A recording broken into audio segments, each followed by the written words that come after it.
Those were sections 16.5 and 16.75 respectively in my notes. So, is everyone good with their levels and whatever shit? I think. Yeah, I only had a day to prepare, but yes. Yeah, you had plenty of time. I'm an idiot. I did not transfer everything to Roll20. That's fine. You can. That's not like It's not as you bad. still Yeah. you still did everything. So Yeah, Mm-hmm. I'll do that while we're in session. All the granola bars. So many granola bars. Granola bars are delicious so and healthy. you guys are level 5, which means you start this session with 5 prep, unless otherwise denoted on your character sheet as per abilities, and 1 group prep, unless otherwise denoted by an ability one of you may have. Just a friendly reminder. Yeah. There's only 1 group prep. So, sorry, I'm eating a salad. We last left off after the longest day in narrative history in the cyberpunkverse. So we finished the evening with a bunch of drinking and cavorting and straight vibing at the what is your coffee bar called? Bitter Dark. Bitter Dark, that's what it is.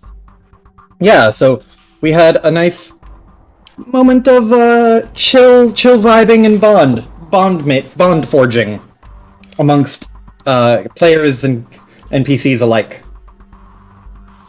And you know, be it in better or were it in better circumstances would be preferable, but given the environment it happened in, it was a nice change of pace.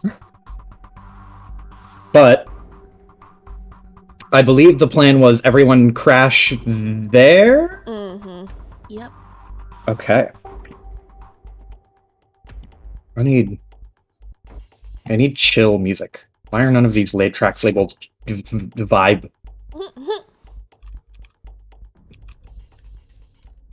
Okay. But we will resume with our heroes in the morning. In the morning, you all would awake to a very quiet day. Despite the madness of the day before, things following the day after are surprisingly still. At least more still than it seemed while you were staying with Veloska. But who of you would wake up first, and what time would you wake up? Because y'all drank a lot, y'all stayed up late. Blockguard's probably in and out of sleep, sitting in a chair somewhere. Legacy probably pops up pretty early because she didn't get drunk, really. She was working through most of the night. She was talking, but she was working. Yes, and you did end up getting a message back from Maxine. She, if I remember correctly, let me check.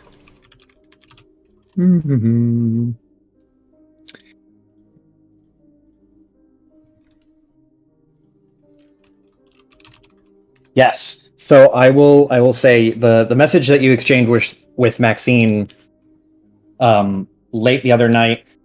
There's another message in the morning. What time would Legacy be up? Like stupid early or like 9? Normal waking hour. Probably like 7:30ish. Alright. So you wake up, and right about the time you wake up, you get a notification on your phone from one Maxine, which the message reads plain and simply like, "Hey, did you want to connect today? Looks like the infestation has calmed down." Legacy will just Send a simple sure. Name a time and place. Okay. She's getting increasingly pissed off at Hijack. So, Maxine sends you another message, and she says, if you can get to a mall ward, I know a place where we can lie low and share notes. A mall? Mm-hmm. Is that That's the ward where Ben Getty lives. Okay. Here, I can actually move you to the map, which I have now! We have now, I should say. Our map. Okay, so it's back towards where we need to go anyway, because we're trying to get back home. Yeah. Mm-hmm. Stop in Adam's Ward, pick up fucking change of clothing. Go drop off the Bengetti. He does want to go home. So does everyone, honestly. Fuck this weird ass, long ass weekend. Yeah, but that is the message you get from Maxine. But other than that, well, yeah, she says if you can get to Amal Ward, we can meet today and compare notes. If not, then just let me know when you want to meet. Like I see, we'll just send like a little thumbs up. Nothing more at the moment, because she needs to actually get there before she can promise anything. Mm-hmm. Think of so just in lieu of making sure that the tone is conveyed. Think of that as like getting a text from an NPC who's like, "Hey, if you ever find yourself in this ward, hit me up," and then hanging up on you. It's that sort of vibe. So you don't. It's not like Maxine has put a window on when you can come and see her and when you can't. Yeah. Yeah, I get it. Yeah. It's just Legacy's like, I'm not saying anything more because I also don't know if I'm going to be able to exit this wing anytime soon. Oh yeah. So after that, you Legacy look around and you can see just there is. It looks like a high school sleepover. There's just a whole bunch of bodies, all covered in blankets and pillows in various states of like beauty sleep. Wherever Marcus ended up falling asleep, assuming you were anywhere remotely near him, he has repositioned himself and like sprawled out and fallen a little bit onto the floor because he stretches out very wide. Ben Getty is curled up, cocooned in like a ball on one of the high stools and like tucked into a corner. Yeah, Legacy 100% was like either curled up next to Marcus or curled up next to Kaya because space heaters. Mm-hmm. Yeah. Kai doesn't need to like it. But that is you just look around and you just notice how like bizarrely peaceful everything is. And it is a welcome peace, but it is just almost surreal after the insanity of the past 72 hours. But you also see Cosmic. I forgot. Cosmic is there, and he actually sleeps like the most normal. He is just lying on the couch, and he is facing the couch because it's dark, and he's got a normal blanket, and he balled up what appears to be his jacket so that he could have a better like head rest. But nobody else is awake. Do any of you want to wake up soon after? Early riser. Yeah. Okay. So yeah, right around the time Legacy, you get up and get your bearings. You exchange messages with Maxine. A few moments later, you see, or a few moments later, Neon, you would wake up, and I assume you have like a loft or a fucking like a secret ninja hide hole up in the ceiling or some shit. Yeah. Ninja hidey hole bed. Yeah. Because why wouldn't you? It's cool. Yeah. Well, I said I had like an attic, and I guess I have a loft on top of that now. It's in between I just the house and assumed the you like took part of your attic and put a fake wall or ceiling part over it so that you could sneak up there and sleep. So if people busted in, they wouldn't find you or some shit. Yeah, it's the thing where like you put your body to the wall and the wall flips around. You have a Scooby-Doo wall. That's awesome. It literally is only a bed. Yeah, you awaken on this morning much in a much similar position to Legacy. You get to see everyone in this kind of vulnerable, quiet comfort of sleep. Some people you know and some you don't. Most you don't, as Kaneko and JJ both went home to their own respective places because they also live in this ward. The only one who lives here that didn't go home was Cosmic. Legacy's now like standing there like fucking cocoon. She's stolen the blanket from Marcus now. He doesn't even flinch. You take the blanket from him and it is like searing warm. Good. Rise and shine, up and at 'em. Clap, clap. You, Neon, feel the death stare of a tiny, angry Aussie man, and nothing else. You can feel these two eyes burning a hole in the back of your head from a blanket wad in the corner.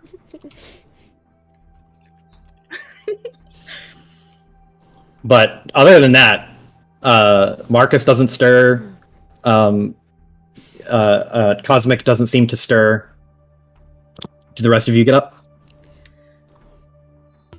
Lockhart opens her eyes. Very hungover Kaya, because Kaya I think was the most drunk out of us. Yesterday was free, but if you want to stay, get in the attic because it's time for business. Kaya will roll over and look at Neon and just blink for a second as she rubs her fucking eyes.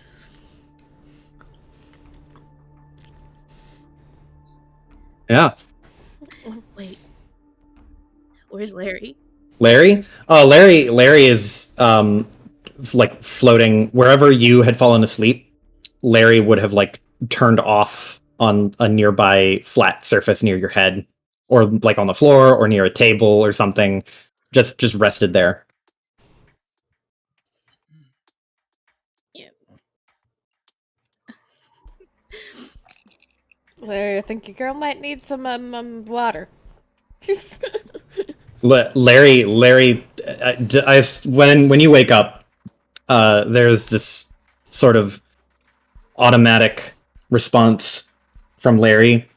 You would hear this tiny wee as his screen comes to life, and you can see his eyes. They like look around, look up and down, left and right, and then he blinks and then looks at you, and then starts to lift up off the floor and then hover over to you.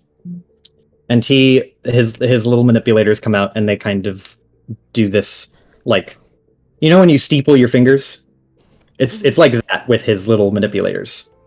And he just floats and then tilts his entire body left and right in like a sort of, like a kind of greeting, like a dancy little cute greeting. And that's the Legacy? No, or sorry, to Kaya, not Legacy. Oh shit. Okay.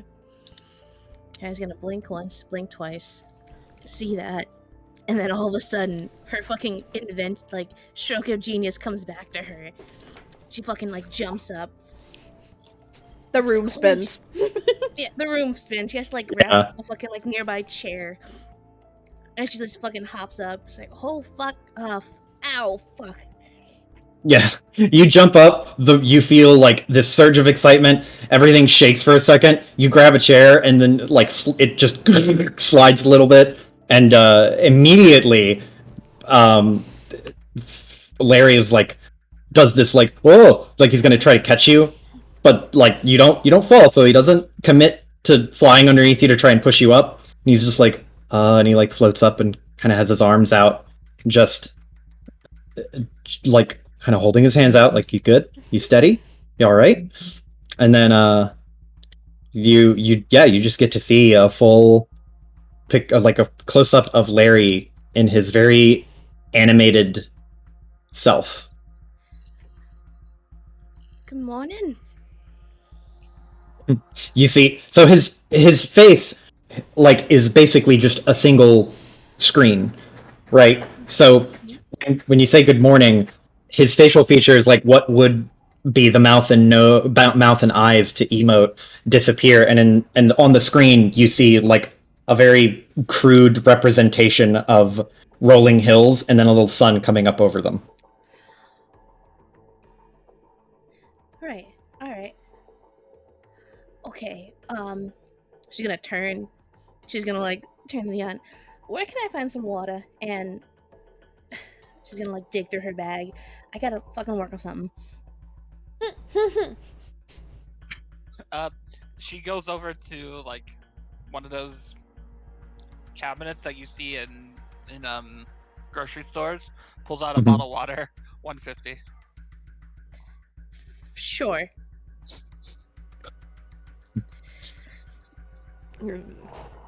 Like, Yeah, see, we'll start working on like putting like a hand on Marcus's chest and shake him a little bit, and like look for like a, I don't know, napkin or something to ball up to just like throw at Cosmic. Start waking up the rest of the crew. Yeah. You grab a nearby napkin on one of the coffee tables or something and wad it up and throw it at Cosmic, and it just lands with a little plink off the top of his head. It gets kind of stuck in his hair because he's got really wavy, messy hair. And after a pause, there's the stirring of like ruffles under blankets, and he turns around to meet your eyes, and you can see his eyes are open, but only just barely. He doesn't look like bedraggled in any way. He just looks like normal, sleepy human being woken up way before he normally wakes up. If you were to look closer at Ben-Getty, who has started to like doze off again in the chair, you would see that Ben-Getty has very bad rings under his eyes.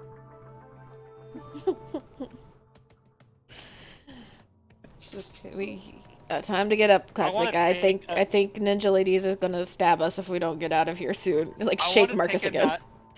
I want to take a knife. I want to fling it at Ben-Getty, but have to like dig into the wall next to his face.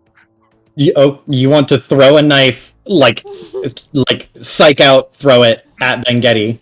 I'm sorry, what? I was waiting for the Lockhart response. I know, right? Just a smookum. You can tell I'm intentionally missing.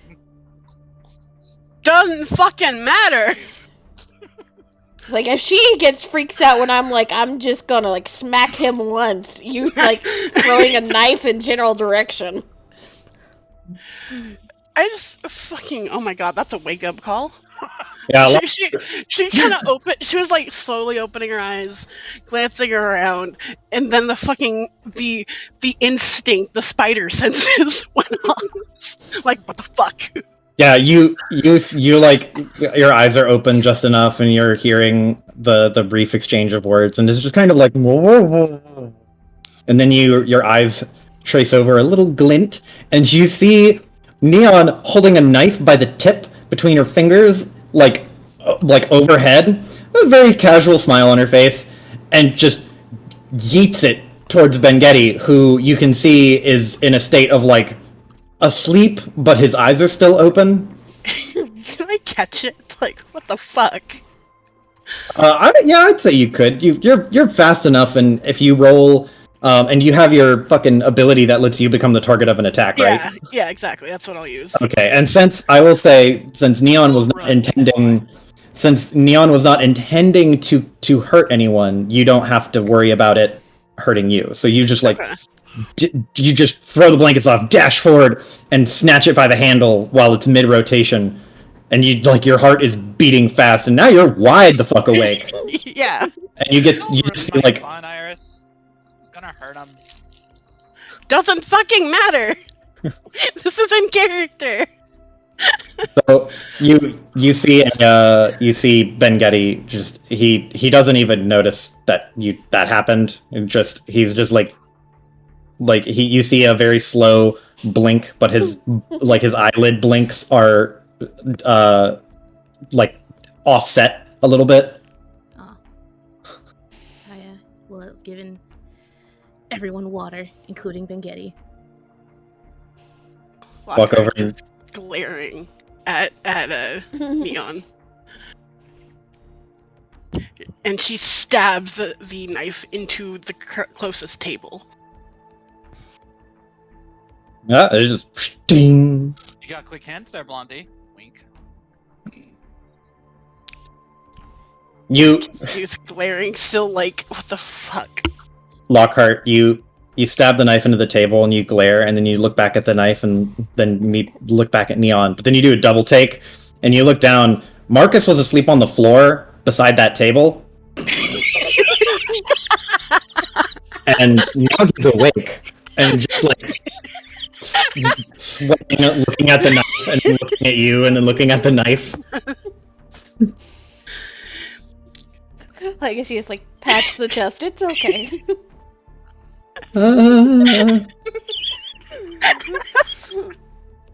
I'm gonna mute while I die over here. Fucking- He you can tell he's like he wants to get up and just go about his day like normal, but that's gonna put a wrench in that idea. So he just kind of goes and slowly scoots out of the way of the table, like in the opposite direction of where Lockhart's body is positioned. He gets a water bottle thrown into his lap. Ah, okay, thank you. You can You- blame that one over there. For this. You ought to kill Toy had to catch it. She wouldn't even let me squirt water at him. You think that was gonna work? Bengetti still he hasn't reacted, assumedly not awake. Cosmic is sitting up, just kind of rubbing the sleepies out of his eyes, and he says, "Oh, what time is it?" Early, Uh, early, but we need to go before the ants wake up as well. What? Where are we going to see ants? And he just like his eyes are closed, starting to fall back asleep. Nope. Sit up, buddy. Drink some water. Oh, You got shit to do. okay. He takes the water bottle and he's holding it, his eyes still closed, and just starts to tip slowly to the side. Guys will push him back upwards. No, this is my food. Go away. Shoo. Go. Shoo. This is my Legacy will get up and stretch, though she is still like holding blanket around, like over her head, like clutched with one hand, like under her chin, like semi-cocooned as she is starting to move. Yeah. We need to get out of this wing. We need to get our shit. And I need to get to the mall. Probably Marcus, anyway. he stands up and is like running, like rubbing the sleepies out of his eyes with his hands. You can see he actually went to sleep in the clothes he wore the previous day, whereas Cosmic actually brought pajamas. Aw, what are his pajamas? He has like a plain white t-shirt that's very, very baggy, and his pajama pants are like they're basically like the equivalent of StarCraft pants. They just have little like spaceships and shit on them from the video game that he was really good at. Aw. Yeah, he bought them because he thinks they're funny. And Bengetti, you can't see what Bengetti's wearing, but you assume he probably took off that big hoodie and the jacket, though it's very hard to tell because he looks like what Legacy typically looks like, were Legacy to sit on the ground while cocoon. Well, he's getting a water bottle shoved in his face. You just walk up and stick the water bottle into the little space. The only space that you can see where the blanket is parted is where his eyes are. He has Does he good have his cocooning glasses on? technique. Yeah, he does. Yeah. You're just gonna stick the water bottle in there? Mikey, wake the Wake up. fuck up. Come on. Get the fuck up. We gotta go. Drink some water. Mm. And he closes his eyes. I can That's squirt it. you with water again if you don't want to wake up. That'll make you wake up. You did want to go home, didn't you?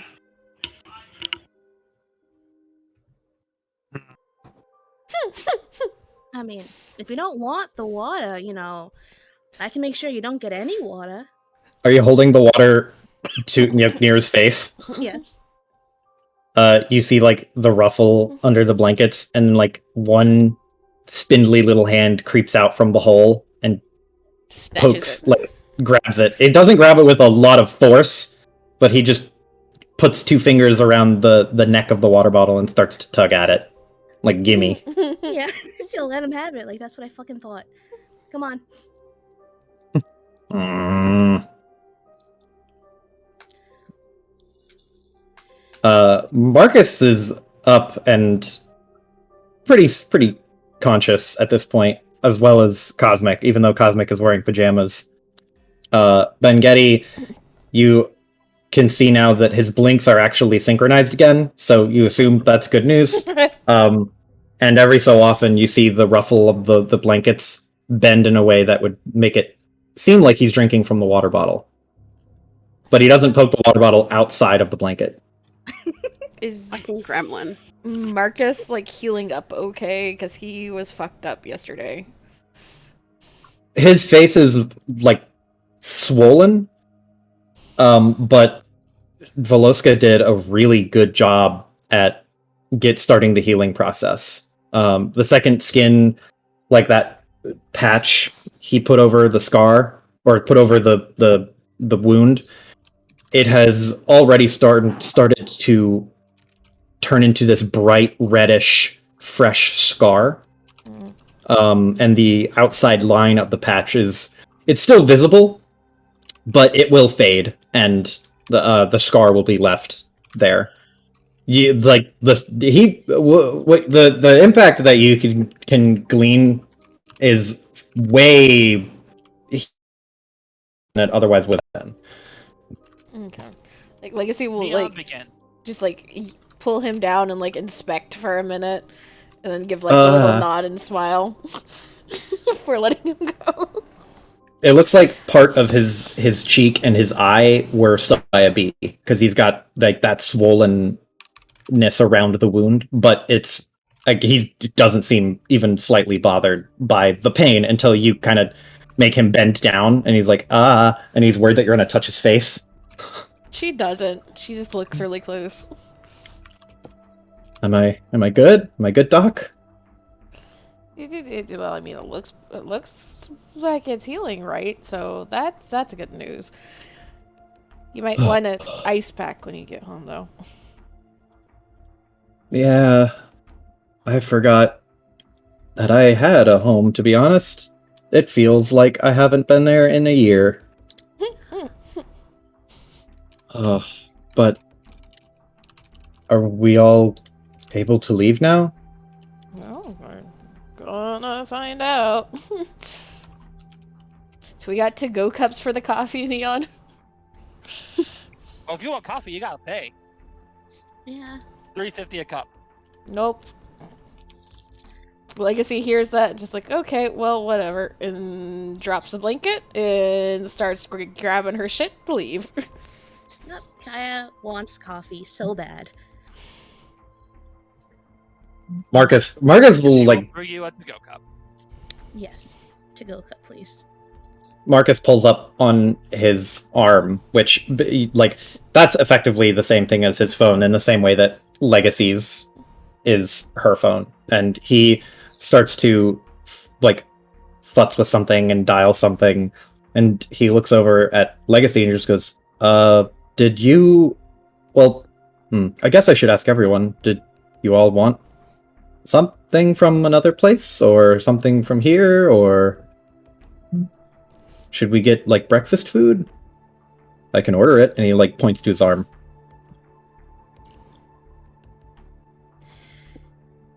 Yes. Sure. Sure. He holds up a hand, holds up a finger, and just goes, "Oh, okay. I'll just do it." And he just starts typing into his onto the hollow pad on his arm. You get the impression that he's like, "I wanted to ask what you wanted, but you seem very, very short-tempered, and I don't want to risk you getting mad at me." Oh no. That is like Kaya trying her best to function while hungover as fuck. It's like That was a order food? yes, God, please. yes. Like, you know what? Sure. Sure. If you want, sure. Trying to play off that she desperately wants food. So Neon, does your coffee bar have food, or is it just like drinks? She also makes food. Curry is her specialty. So, in terms of, or after a few seconds, you get a series of orders and pings, digital pings, Oh my god. from Marcus, and it has his username on it, so it's Marcus Young, and then the @ is armed and dangerous, and you can see that he ordered a bunch of different coffees and shit, and then he looks up and just goes, I figured it would be easier than just saying everything and whatever, so now it's written down, and now it's official, like a record. Also, I get points for this. Works for me. She turns on, begins brewing and cooking food. You look at the order, and you can immediately determine what order is for who. Just Kaya's black coffee cream. Oh, wait, Kaya doesn't put cream in her coffee, does she? She puts 2 sugars and a tiny splash of cream. Yeah, that's what it is. So it's the 2 sugars, tiny splash of cream, and then you look and see one that is this extremely dessert themed coffee. That would most likely be Marcus's. You see one that is just a regular coffee with cream and sugar that he has for Ben Getty because he doesn't know what he wants. He has Cosmic's order in there, which is similar, but it's actually rather than coffee, it's like a caffeinated tea. But it's interesting because now you you kind of have this weird, soft look into their disparate personalities through their orders. You can tell a lot about a man by that cup of coffee. What day is it in game? April 20th. Yes. Yeah, I meant day, like Monday, Tuesday, Wednesday, Thursday. I believe it's Wednesday, if I remember correctly, because the race was Friday. Saturday. The race was Saturday, right? Yeah. Yeah. So Saturday night. Then there was Sunday. Then there was the day after, and then Monday to Tuesday were the long events, and now it's Wednesday. It's either Tuesday or Wednesday. I don't fucking know. I can't remember. Hang on a second, I gotta knock at the door.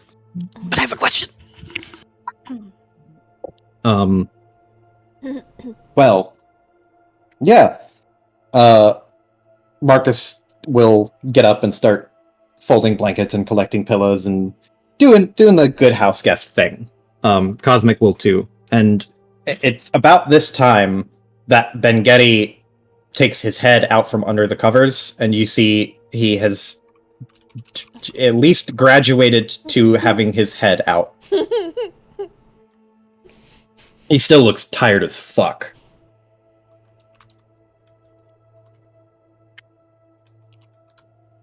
So this is the next stage of consciousness has arrived.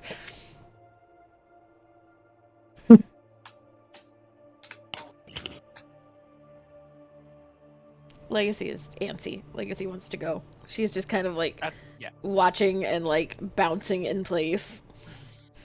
Okay, let's go. We don't need to be staying here. Your friend just ordered food for everybody. You're gonna have to at least wait until I'm done. She doesn't say that out loud. She's just bouncing. Okay. I was saying Marcus. that as describing her general vibe at the moment. Mm-hmm. Marcus will. He starts to take some of the blankets and such upstairs. Cosmic he looks at his pajamas and then looks at his bag and he just goes, "Do you care if I just stay in my pajamas? Because I don't want to change in front of everyone." I mean, That's fine. that's Cool. up to you. So we're gonna be. If you're wanting to come with us, we're gonna be either walking to the next wing or hitting the train. You can also stay here if you want. And if you're looking for a job, I always need people for the cause. That I'm knows. back. Sorry. He puts a hand or like a finger to his chin and just goes, "I could give you my phone number and then we could meet up after, because I live like over there." And he points a thumb in a basically random direction. Sure. Cool. And he'll exchange his number with all of you so that you can all now keep in touch with Cosmic. And he takes his bag and just goes, "I'm gonna go get a head start, and I guess I'll meet you later. Should I bring anything? Like, I don't know, chips?" Bring what you think you gotta bring. We'll tell you if we need anything next time we meet up. Okay. And he takes his backpack, heaves it up, gets ready, and then starts trekking out the door. And Marcus wants to stop him because he's like, the coffee's not done. Okay, well. I mean, look at him. He's got pajamas. We're not gonna stop him. No He's- refunds. He's going home to go back to sleep. It's not like there's not going to be somebody here willing to drink an extra cup of caffeine. Mhm. That's true. Anyway, Okay. By What the are way, yeah. aren't you gonna be late for work? Yes, I am. Unless I leave, and he looks at his watch, it's probably about 7, maybe. Maybe. It's still pretty early. And he just goes, if I leave now, I might only be 30 minutes late, which isn't too bad. And he looks over at a legacy and looks at the rest of you and just says, "I don't know if I should go back to work, though. Am I supposed to? It feels weird to just go back to work after everything that happened." Neon sets down his curry and his drink in a to-go box and cup. Do your best. Don't get caught. Legacy just kind of like side to side with her head, like, I mean, I don't know that I would want to go back to work if I were in your situation, but you also don't want to lose whatever contact and links that you might have. But then on the other hand, we don't know if you got pinged by anything. Because you did run from guards that were hired by your big boss. That is true. I haven't gotten any notification from anyone that I work with, so maybe they just don't care. And you can see he's like fiddling around on his phone again. And then after a second, he just starts to get this sinking feeling on his, like, he gets this, his expression just sinks. He just goes, okay. Well, I probably should have expected something like this.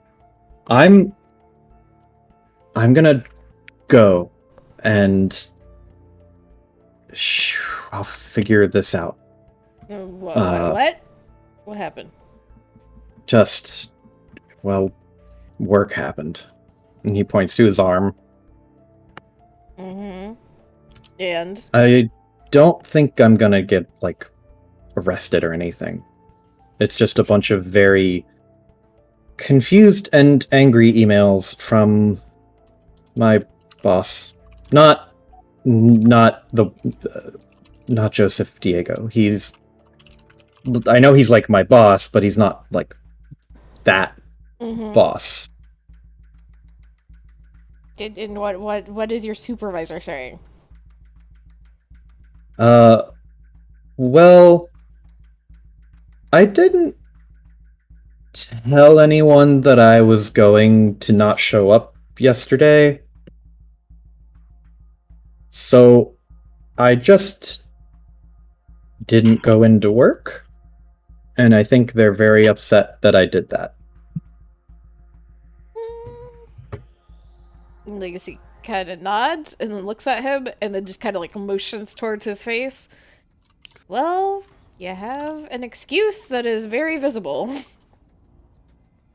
I think that's what I'm worried about, because I don't know if they'll accept attacked by a private military corporation as a good excuse, especially when that corporation is employed by my work.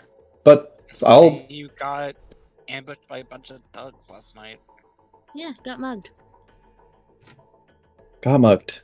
Which, I mean, is not completely false. Mm-hmm. He gets this really contemplative look on his face and just goes, yeah, just got mugged. That's straightforward. Like, why wouldn't they believe that?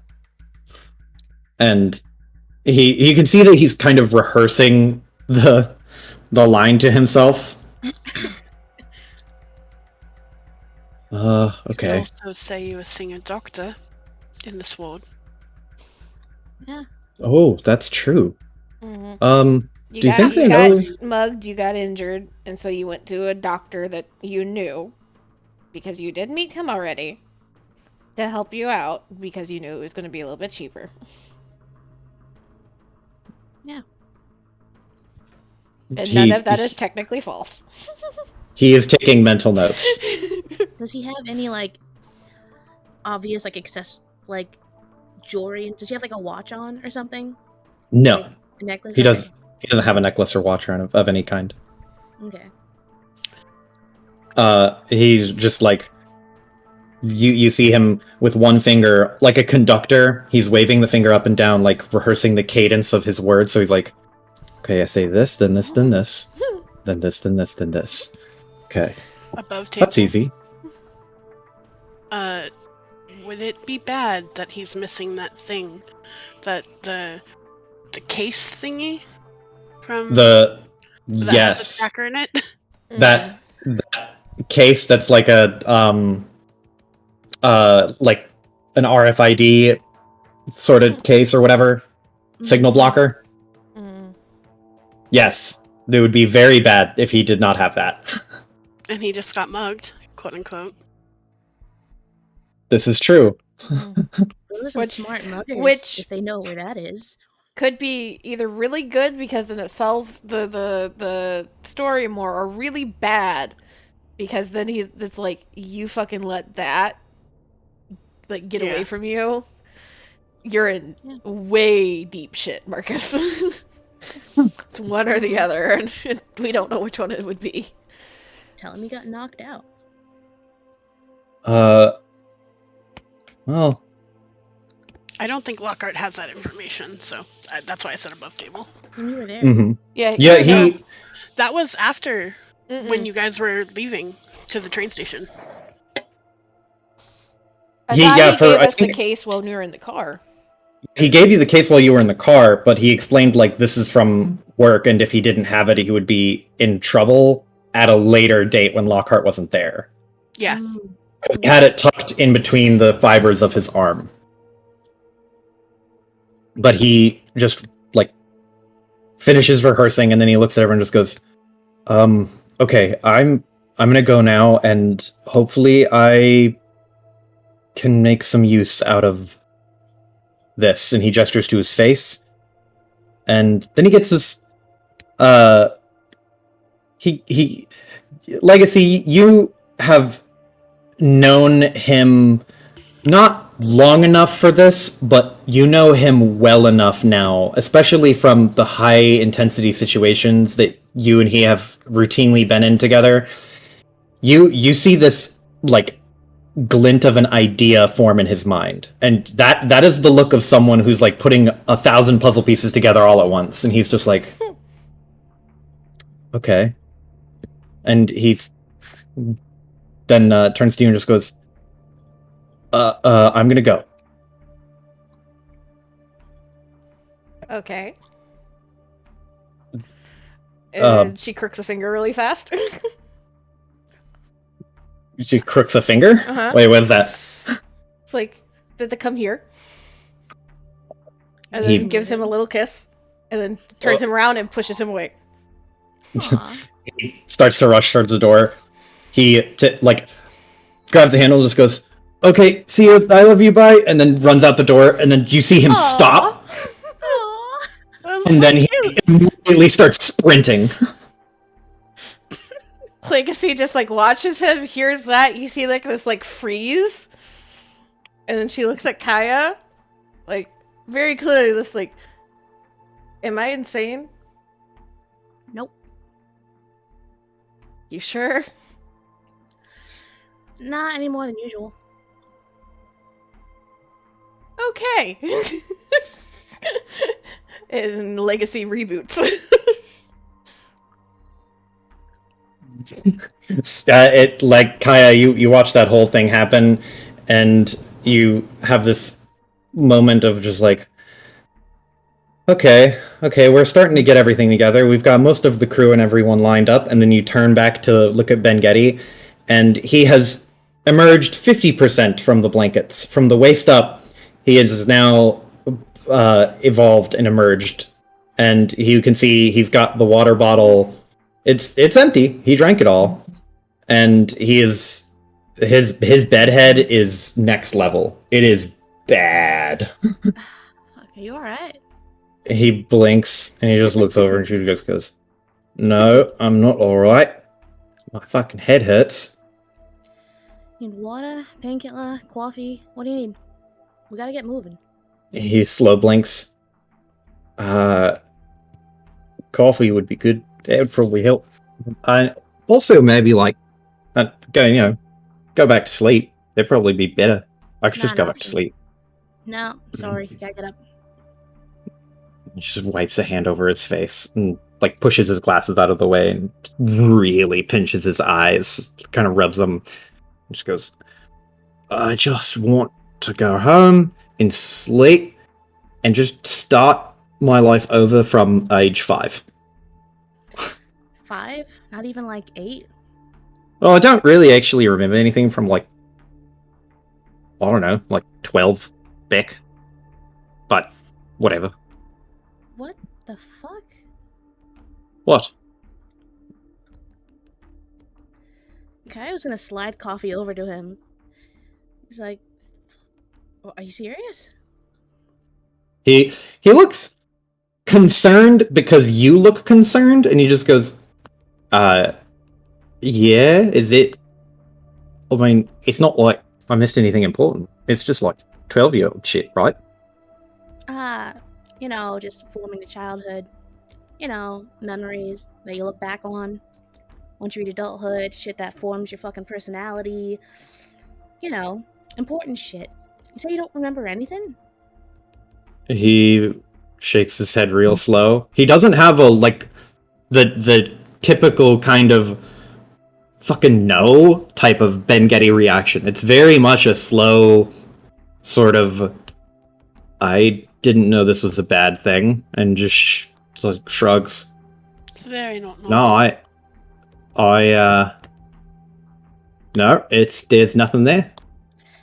Kai's gonna fucking look his head over. It's like, is this usual? Did you always not remember this shit? Is this because of the fucking crash? Like, what the fuck? As she gives him a little once over. You give him once over. He still has the wound from the crash, but it is well healed. And at this point, pretty much fine. It's gonna leave a bright scar on the side of his head, but it's not gonna bother with his hairline or get in the way of his facial features. It's just, if you look real closely, you could see it. But otherwise, he just seems like normal Ben-Geddy to you. Lockhart, this is something that you knew as a consequence of working with Ben Getty, but there was never much, you'd never really put much stock in it because it's not been something that has been a concern. But Ben Getty has never talked about his family. He has never talked about his childhood. He has only ever talked about experiments or things he's doing or vague things he likes. But he's again never talked about his family history. Yeah, and she wouldn't have pride for obvious reasons. So Yeah. He's there's a little bit of caginess, but it's never come off as like him being suspicious. It's just like he doesn't really want to talk about it or doesn't really have anything to say.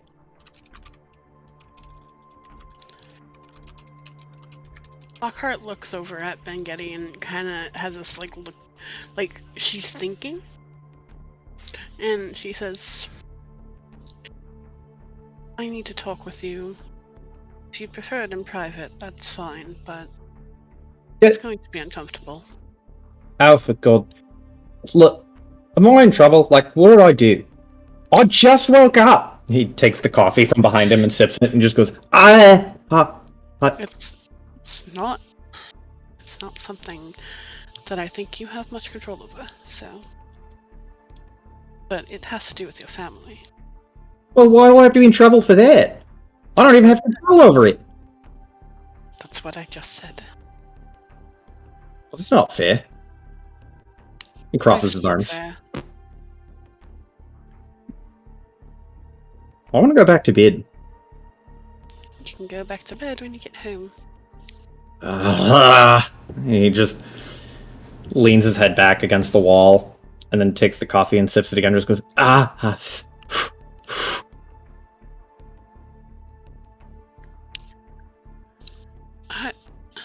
Are you not at all concerned about what you heard last night? And he gets a far off look on his face. Like he's kind of staring. You're indoors, obviously, but it looks like he would be staring into the clouds on Earth.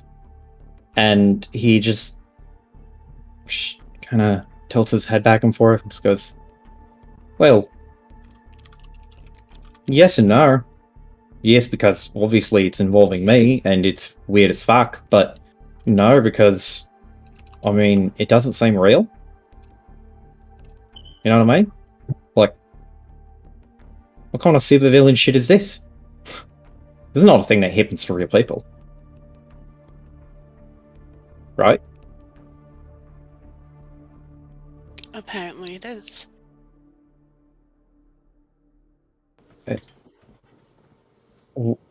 Well, Whether it's for a joke or otherwise, it's still serious.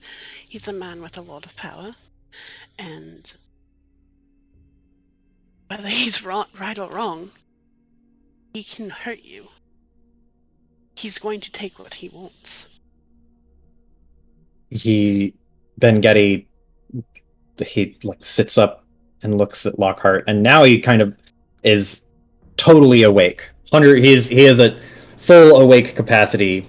The blanket falls around at his shoulders and legs, and he's just sitting in the stool now, still covered by the blanket because he's cold. And he looks at Lockhart and says, well, I mean, sure, he wants to hurt me, I guess, for whatever fucking reason he has in his head. But, like, well, like, he'd have to get through you, and you're not going to let him do that, right?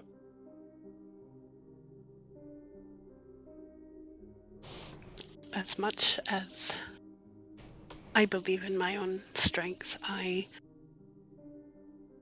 don't know if I am enough.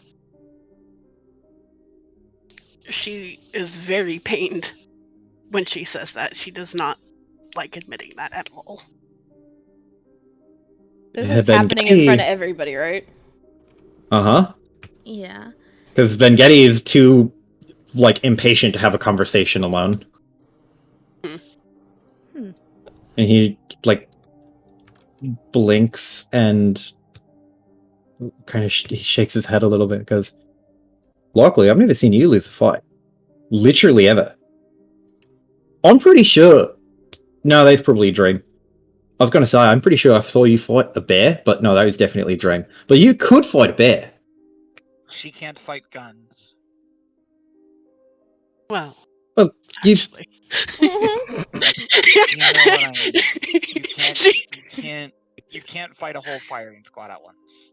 Yeah, Getty, no one's invincible. But that's why you start recruiting people. Look here, we have fucking Lockhart. We have Ninja Girl. We have Tire Iron Queen, and then I could shut down most people's cybernetics if I really, really want to. So, better chances, better odds. Wait. Down in the sewers. Was that you? Mm-hmm. You didn't realize? Legacy like blinks at her and then like nods. All I gotta do is lock onto the signal, and as long as I can hack into the cybernetic system, then bye-bye legs, bye-bye eyes. Vengetti looks at Legacy with this not shock, not that he's surprised you can do it, because he knows you're really fucking smart, but it's more like a wonderment of, holy shit, I didn't even think about that this whole time. And he has just this moment of realization, and he just goes, well, shit. I'm not sure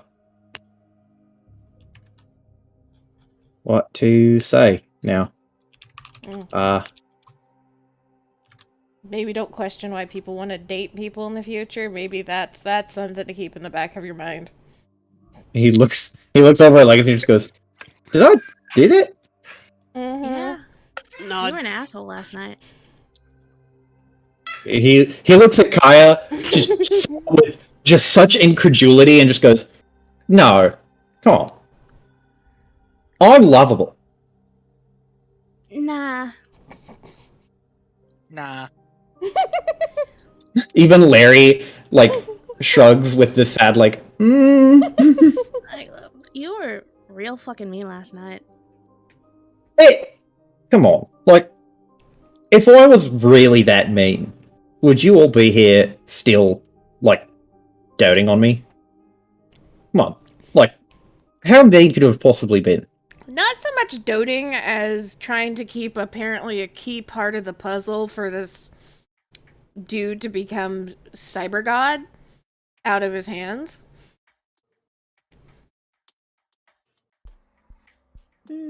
That. And also, like, I don't know. You owe her a bike. Yeah. I could do that. That's fine. I can work on a bike. I've never done it before, but I mean, You're gonna figure it out. Well, yeah. It'll be fine. I've already done it twice. Twice. What happened to your last fucking bike? Pretty sure it's in my parents' garage. Okay.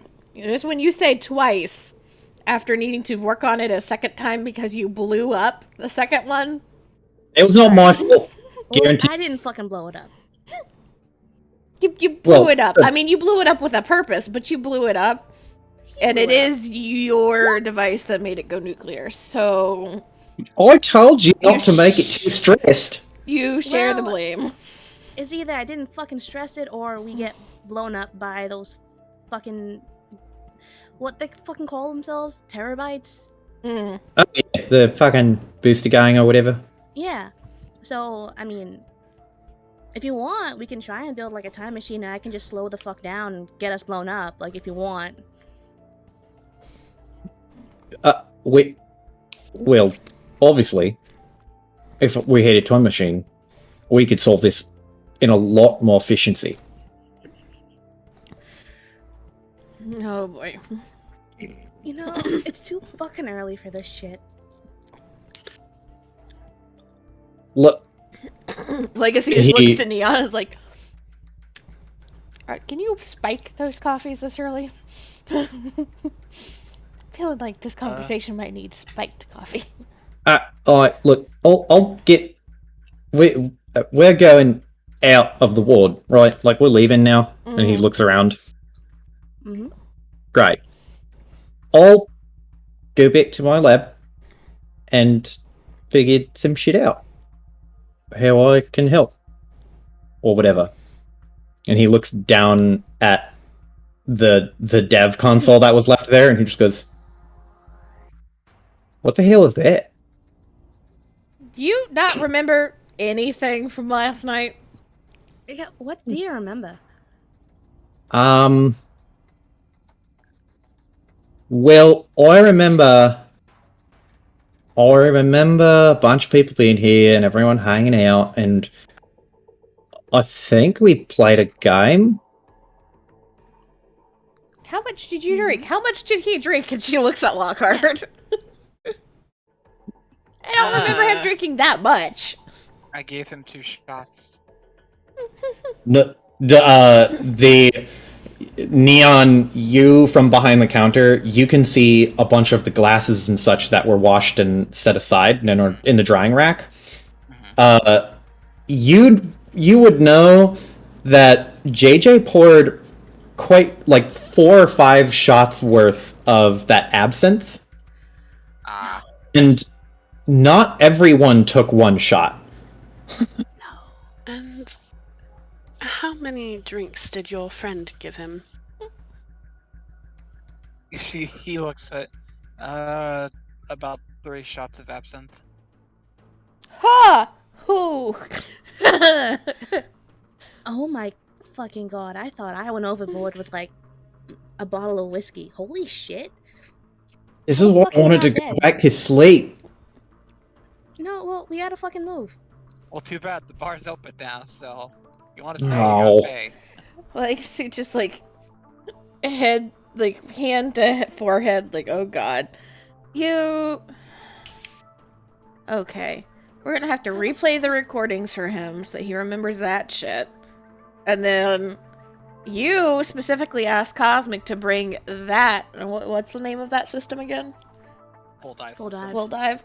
You specifically asked Cosmic to bring the full dive because you had thoughts about making essentially VR hacking that I was going to help you with. I do remember this. I would never forget a stroke of genius like this. Except last night, which is an exception. Mm-hmm. It's an exception. He looks like almost proud, and he picks up the dev console and he's turning it over in his hands just like, this will be fucking incredible. When can I come over and work on this? Actually, no, my lab's better. You should come to my lab. Sorry. It's ready. He holds up a finger and just goes, is your lab better for this? This is him asking like, cool, come over. My stuff's better than yours. Wait, no, that's mean. Is your stuff better than mine? Aw, he's trying. With doubt. Legacy is just kind of like side to side with her head for a second. The actual technical side of things, like the machinery and stuff, probably your lab. But I doubt you have a more powerful computer than I do for the coding. Oh, fucking bet. She is like arches a brow. And there's again the spark of competition has been reignited. Eat your damn curry. I didn't know that I ordered curry. Did I order this? Marcus did. He did it for everyone. Oh. Hmm. Cool guy. I mean, Eating the curry. Speaking of, you're also going to be helping me develop some neural implants for cybernetics, but that's a later thing. What? Just mouthful of curry. Yeah, later project. Just know that there's another project down the road. mm-hmm. Plus, you know, whatever the fuck we come up with for me for payment for the race, Bike. testing out the overclocker. He blinks at Kai and just goes, "Oh," and swallows the curry. Man, ugh. I really wish I could just start over from age 5. Alright, well, on the bright And I would side, know to remember shit, first off. Secondly, I could prevent all of the bad things that have ever happened to me. You would just make more bad things at that point. You don't know that. I do. are you That's okay? life. I'm fine. He's a sad hungover drunk apparently. Larry, like, floats over to him and puts a hand on his head and rubs back and forth. Oh, does Kai finish her fucking speech tech? I would say you'd have to dedicate a good, like, straight hour of focused, uninterrupted work. Like, effectively a short rest of work, and then you could have it, like, done and slap it on Larry. Okie doke. As Larry is scratching Ben Getty's head, like, well, ow! And then Larry pulls his hand back, and you can see there's like 2 or 3 hairs caught in the gear of his hand. Just, Oh, fucking. shit. Okay, well, you didn't mean it. It's fine. Ow. Maybe, like, I don't know if there's a cure for that, actually. Larry looks distraught, just like, oh no, I did a hurt. No, buddy, it's alright. Hair grows back. It's just a couple of hairs. It's alright. Look, He if holds- you want, I can give you like a little glove or something, so it doesn't happen. He has big, like waterworks eyes, and he holds up his hands, one of them with like 2 or 3 Ben Getty hairs in them. No, it's alright. It's fine. Look, he's fine. Look, you're fine, right, Bengetti? Yeah, I'm fine. Like, I've got lots of hair. Yeah, Don't it's take fine. more of it, but you know, but it's like what, 2 hairs, 5 hairs, but you know that's fine. Yeah, everything's alright. Look here. This guy's gonna like procure like she's gonna take like a glove and like a rubber glove and just like rip off like a finger and just like, here, look, I'll give you like a glove to put over the manipulator so you don't do that again. Right? Everything's alright. You snip off the edge of it and then stick it over his hand, his little manipulator, and he's like looks at it. He has the like sniveling crying face. He's not actively making a crying face right now, but he looks at it and then pinches his hand, like his fingers. Well, his like 2. It's really only 2 used like maneuverable manipulators, but he just pinches them and then unpinches them and then pinches them, and then he like looks at Ben Getty and then holds out his pinchy with glove on it, and Ben Getty's like, "Oh, I'm good, but thank you. I promise if the next time I need my head to be petted, you are more than welcome to do it with the glove."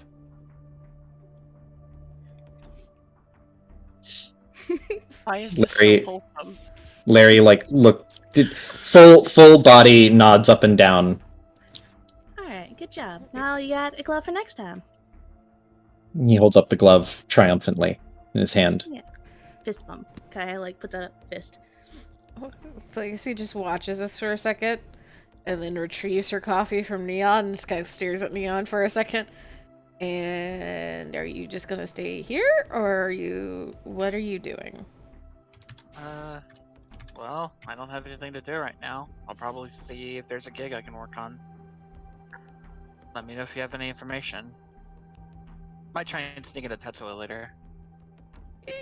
I don't know, cute might sneak into Tetsuo later. There's like the fumbling of like Legacy. Maybe tell us before you do that, because I feel like for you to find some really useful shit, you're gonna need a little bit of help. Just a little bit. She nods. Lockhart's gonna grab her phone and look at you guys and like, so what's your numbers? I thought we already passed out numbers. Lockhart had not taken any of them. I will give it again. Sharing numbers. By the way, I'll be staying with you for a little while. Looking at Ben Getty. Ben Getty looks like behind him and then turns back and just goes, "What? Why?" Just stare. Okay, fine. But I'm not cooking dinner. I'll take care of that, don't worry. Like, as he just like looks between them, and like there's this mild look of like concern. And we have a couch if you need it to. Cause that's a lot. That's a lot. I'll keep it in mind. Probably also figure out what we're doing for dinner as well. Well, let's make sure our apartment still exists before we go planning too far ahead. And I don't know what the fuck Maxine's gonna drag my ass into today, but yeah, let's go. Let's just go. Who the fuck is Maxine? Somebody who hopefully has some more information on the Dreamers that might be usable. Huh. Right. Well, I hope it goes well, I guess. It's either gonna go well, or it's gonna go semi-okay, where she's just crazy lady, or it's gonna go really, really fucking bad. We're gonna see. Hoping for option 1, maybe option 2. Right. Alright, well, Well, go ahead. go ahead. No, you go ahead. You go ahead. Ben I Getty. was comforting Larry. Ben Getty just looks over to Lockhart and says, "Well, I guess, are we going now to my lab?" That's what you want to do. Yes. I grabbed God, I've been wanting to go to my lab for like at least a year. I grabbed the sweater. I don't have to wear that, right? Like, A small smile on her face. come on. What are the odds that they're going to look for me right now? She puts her arms out as if she's going to grab him again. Okay, fine. And he just gets up. He puts on the sweater and is, again, looks like a petulant child. Still got that hypo. He reaches into where did he put it? I think he just Pocket. Yeah, he put it in his pocket. He shuffles underneath the hoodie, scrambles for a second, and then pulls it out of his pocket and just goes, "Yeah." Why? You never know when you'll need it. It's concerning. She's being But mom friend. correct. Don't question it. You get used to it. You think could it's- really use the mother, so What did you say? I said he could really use a mother. You Speaking know, of... Oh, sorry, go ahead. it's funny that you say that, yet we've known each other for quite a bit longer. She said, looking at Ben Getty. Ben Getty looks kind of thoughtful at the idea of having a mother or mom friend, and he looks back at Lockhart and says, "Well, yeah, I guess I have known you longer than I've known my mother, considering I don't know my mom." That was not what she was implying at all. That's what he meant. She Go ahead, sorry. Just kind of just looks back at him with just pure concern, just like, what the fuck? What? Are you fucking sure you're alright? Well, yeah. Why wouldn't I be all right? Like, I mean, physically, yes, I was in an extremely dangerous motorcycle accident, but I mean, it's over now. The longer we know you, You're the more dreaming. questions we have. You're He dreaming. Wake up. he looks over at you and just goes, "What? You're dreaming. You're still wide asleep. We're waiting for you to wake up. How does someone be wide asleep?" Yeah, that doesn't make sense. I think you ruined it with that.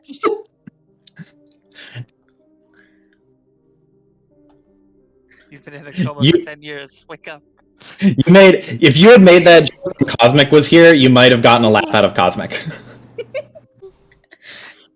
But Vengetti, he like shrugs and stands up, or shrugs and like pulls the hoodie back up and sticks the hypo back into his pocket, and just goes, if there's nothing else we need, we can like leave, right? I assume. What? Chew. Chew. Chew. Just kicking us out. Oh, fine. He grabs his coffee and starts to shuffle towards the door. Wait, hold on. What? We gotta figure out what the fuck we're doing. So, above table of, hey, are we splitting up in pairs? Since looks like Neon's gonna stay here. And, or are we sticking together since Legacy wants to go to Amal Ward anyway? Well, I And now we're mean, just gonna pass through Adams. oh yeah. I thought you guys were like, refreshing and then going to see Maxine. Essentially, that was my impression, at least. I mean, Legacy is essentially just hitting the apartment, swapping some shit out, changing clothes, and leaving again.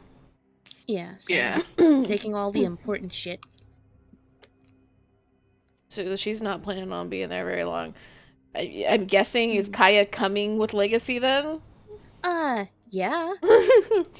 You're meeting up with some rando you found on the fucking internet. The dark who's web. supposed to be the dark web, who is supposed to be an expert on weird shit. You're not going alone. Because Legacy was 100% like just is still in character. Like, yeah, no, Kaya's gonna go to the apartment, is just gonna chill out there, and I'm gonna go to a mall ward and like. No, the fuck, you're not alone. Remember you said you get used to having a mom friend? Get fucking used to it. You should have fucking expected this. By the way, did you finish the water bottle already? Ooh, Legacy? Yeah. I mean, it's probably like halfway gone. She's again, she's not nearly as drunk as some of the others, so she's not feeling the effects. Okay. She's So, yeah. more concerned about getting caffeine, which has been acquired, and leaving. Okay.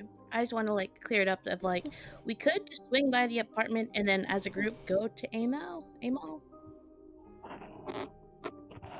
Well, I think that would Lockhart have a preference of just taking Bengetti and is just her and Bengetti, or would she feel slightly more confident or comfortable with the group?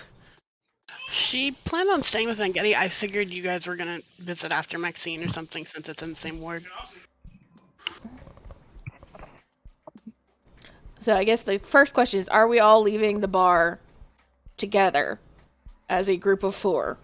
Or are we going to split up again to try and draw less attention? Probably should split up. Like that would be Lockhart's opinion, at least. Okay. All right. So we'll meet up with you guys at Bengetti's lab after meeting with Maxine. Is that the plan? I mean, it sounds like it. That's what I thought. All right. Okay. Bye, Neon. Don't do anything stupid. Bye bye. I'd like to do that. Mm-hmm. Sure. Call us if you need us. Mm, Business to run, kiddo. Get out of here. Give me 1 second. One. Neon with her fucking day job. Mm-hmm. I'm sure I have help. He's just not here yet. I can leave whenever the fuck I want. What? I assume I have like an employee or something. So when I'm not here, Mm-hmm. because it is a business. Yeah, they come in at 8. It's 7. You're responsible for getting everything up and running before they get here. Yep. Then you can fuck off.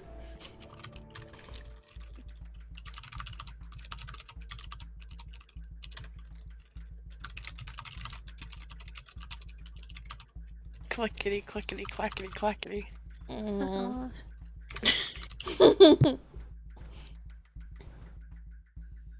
Clickety clackety, I roll to attackety. Ooh. I guess it gets to have a new outfit again. I should go find.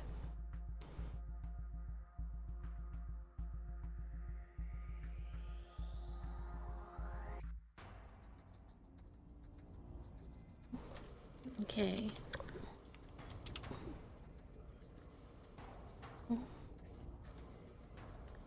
Okay.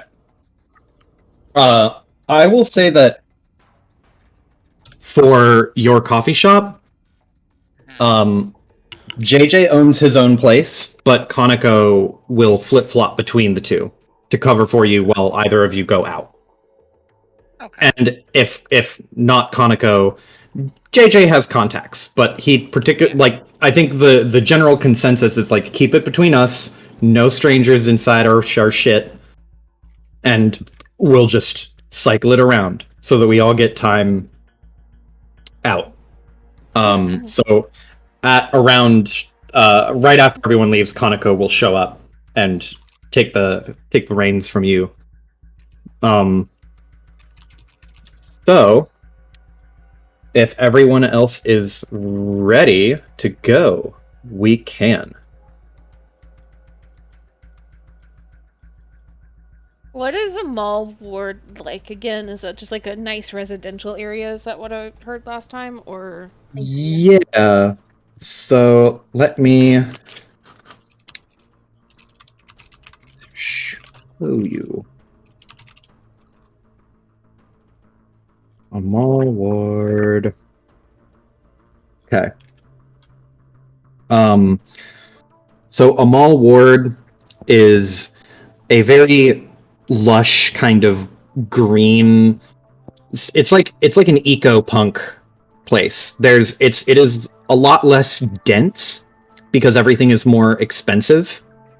There's lots of plants here kept on various buildings or in various apartments and houses, etc. It's sort of like it would be like the hyper gentrified development of the station. gotcha. It's got a little bit of like chill shopping mall stuff. It's got mom and pop shops. I say with quotation marks around them because they're obviously not mom and pop shops if they can survive in that ward. It's very like it's very magazine cover of like a home and garden magazine in the future. But it's pretty. Though to most people who live in the real like dense part of the city, it's a very manufactured kind of pretty. Gotcha. Artificial. That's the word I'm looking for. Let me see. This is random, and I'm sorry for interrupting. But may I grab my car when we hit the Vern Wing and take it to Getty's place? Yeah, absolutely. Okay. Just in case. I have found Legacy's next outfit. I am satisfied.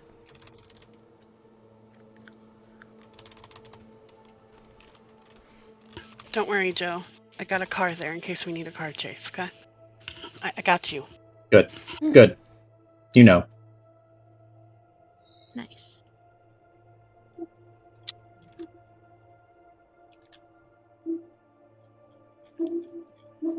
Mhm. Ooh, nice outfit. Very pretty. Okay. So you all go off in your separate directions, making sure to keep a good amount of space between their respective pairs so that no attention is drawn. When you walk out into the morning light, you can see that it is still very quiet. Even despite it being a working day, there's a lot of there's still a good amount of HVAC traffic of all of the PMC vehicles soaring through the air, and they're not in any sort of formation. They're just they're doing that sort of patrol thing where they fly kind of high and very slow over the city, just patrolling. You can see there's still those big transport ships, some of which are taking off as you can see them over the edges of the skyline. Others you can see coming down and landing in the larger public areas so that they can board. They were most likely doing that through the night, just taking people to and from the wards on a direct path.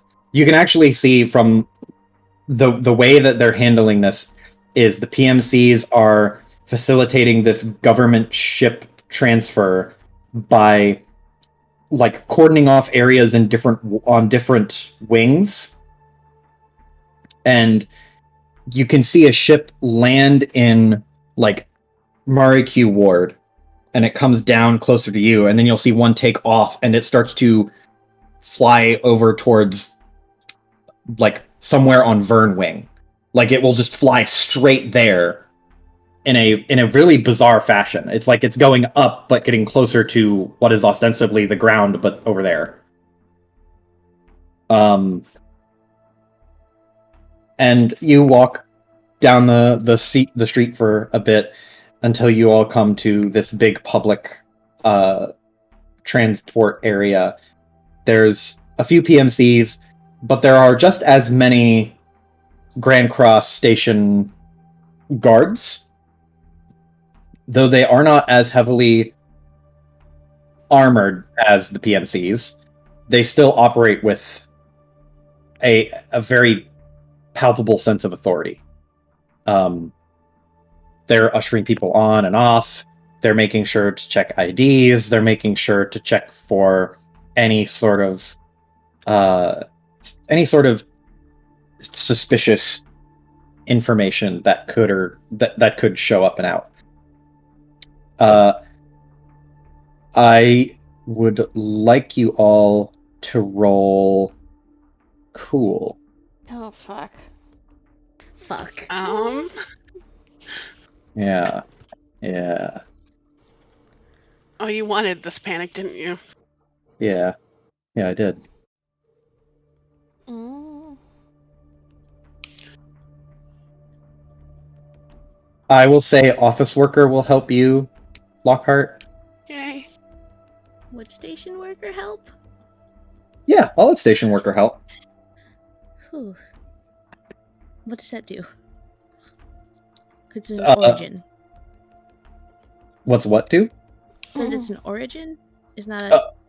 Yes, because it's separate from your the traits or specialties or whatever. Yeah, so like how... What do I do? It's just a plus one. Okay. So on that, then, would well-traveled count as well? I believe. Does it give you... Well, I don't think it would, because it's not like you need to know where you're going so much as being able to commiserate with these working PMCs, Okay. or rather, these working government people.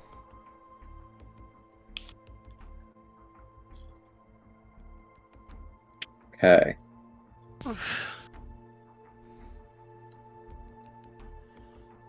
Kaya? Fucking, I'd like to use a prep to boost mine and Legacy's rolls.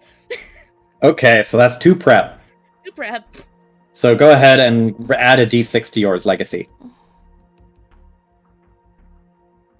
9. Okay. And Kaya, you got 12. Okay. So you all roll up. For the most part, all of you, I'll say all of you, Kaya and Lockhart and Ben Getty, you all, they're not having a very, very orderly, rigid line. It's kind of like the gate to like Disney World, where they funnel everyone in and it's kind of a chaotic cloud of people, and then they funnel everyone onto the ship and you're off. So there are people scanning tickets and looking around and trying to keep their eyes peeled, but you and Lockhart and Ben Getty are all pretty well to the side, kind of slip past. Otherwise, unbothered by the security PMCs. They do catch Legacy, and they're like, this woman with a like dark blue cap, or not dark blue. It is like a beige cap with an orange stripe to it. She looks kind of like she's wearing an engineer's uniform, but this is a government official of Grand Cross. And she holds out her hand and pulls out a device and says, "I'm gonna need to scan your ID, ma'am." Okay. Legacy just lets her scan her ID. Yeah. You scan your ID. There's a pause. She looks at the monitor or the device, and then she nods and just goes, "Okay, on your way." And then she starts jumping to the next person, Like, she can't afford to dwell on it. And there's nothing on your record yet that would cause her pause. Legacy does not care about her ID at the moment because, right, as she is a good enough hacker to know she is just a white hat hacker, like a little like code monkey for the companies. That's all that's on her record. Mm-hmm. So yeah, you all make it onto the ships without much trouble. They're not taking tickets. They are more just like it's meant to facilitate like open taxi cab travel. And you jump in and you can see that they have a listed set of stops. They're going to, so they had already stopped at Seaton Ward. They're going to stop at Voyager, and then they're going to stop at Foundation, or they're going to stop at Voyager, and then Mariposa, and then Foundation, and then they will go to Turing, and they'll go back to Seaton Ward. Okay, so quick question then, as Mhm. far as like maps. So Yeah. is Vern Wing the more residential wing compared to the other two?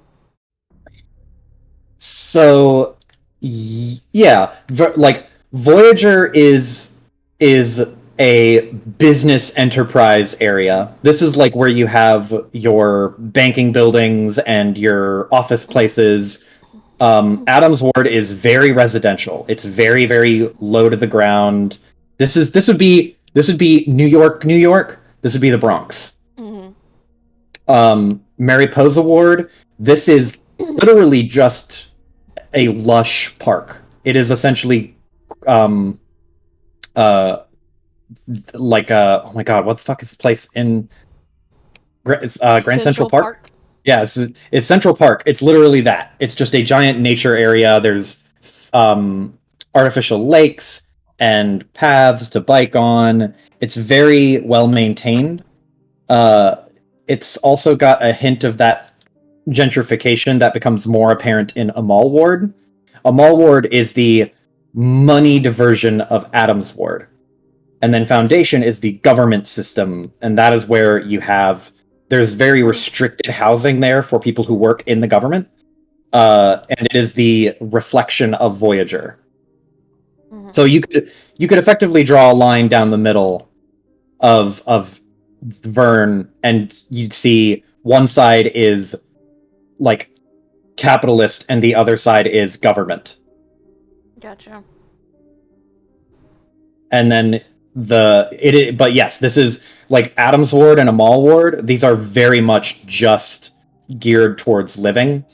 Seishin is geared towards hyper commercialism and like big name brands. Marikyu is the lower tier version of Seishin Ward. The And hipster. Turing, yeah, it is the hipster version of it. And Turing Ward is the robotics and engineering and manufacturing, the science-y, hands-on kind of innovation wing. Gotcha. Okay. Yeah. But they make the stops in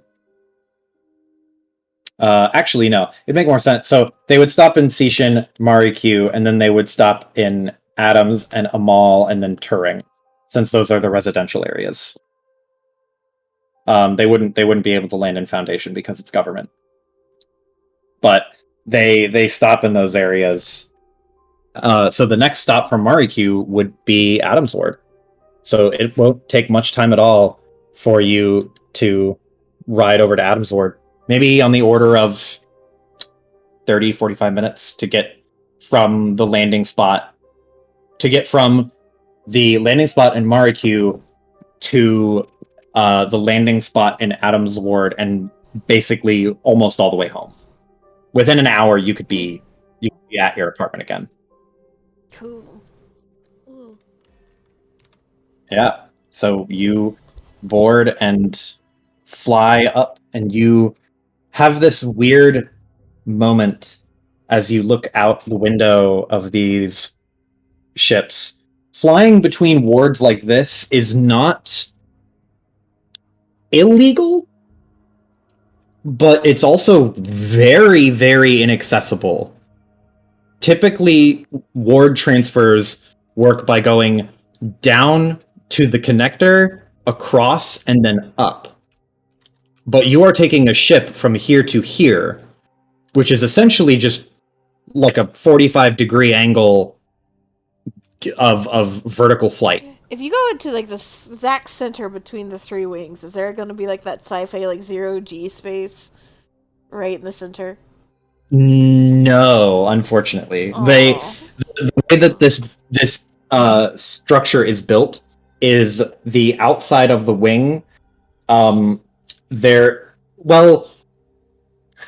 is sort of that 0G space, but it is like a connector portion where the actual, like, that actual area isn't walkable by like common and like civilians. It is not just accessible to the common public. Well, I mean, I imagine it Open would to be the public. accessible to Yeah. like the public, but I just want to know if it was there. Should we ever Yeah. get there? There's like spokes that connect from there's like little spokes that connect here to here, and then here to here, and then what would be here to here. And then from those spokes, they jut out into a little donut shape. It looks like if you took a train car and stretched it into a donut shape. And that is the center ring that exists above Mariposa Ward. But it's not... It's honestly something that, when you look at it, you just kind of don't pay attention to it, because it's very... The connectors are very thin, and it is not... I don't really know how to say that. it doesn't seem to be a place of like high import, Mm-hmm. where there's just people don't really think about it. But I will say, Legacy, your brother would have thought about it and probably touched on it. Mm-hmm. Wait, no, is he agriculture? Or is that your dad? He's the brother's the agriculture. Dad's Okay, he's cybersecurity. agriculture. Okay. Yeah. So your brother would work probably mostly in Mariposa Ward, because this is also where they keep farmland. Kaya, you would know about the connecting ring. That ring is basically one of a handful of points where they would focus the actual like gravity technology they have, so that they could keep people grounded. This is one of the that's one of the reasons why flight controlled between the wards like that is, or why flight between the wards is very strictly controlled. And watching as you Rolo, no, don't eat the mic. Stop it. No. What the fuck was I saying? Oh, Time to so bowl it as out. you are, as you look outside the window and you see the spokes, or the actual different wings below you, you have this moment where you have lifted off Mari Q Ward, and now you can actually, from your frame of reference, see the station spinning.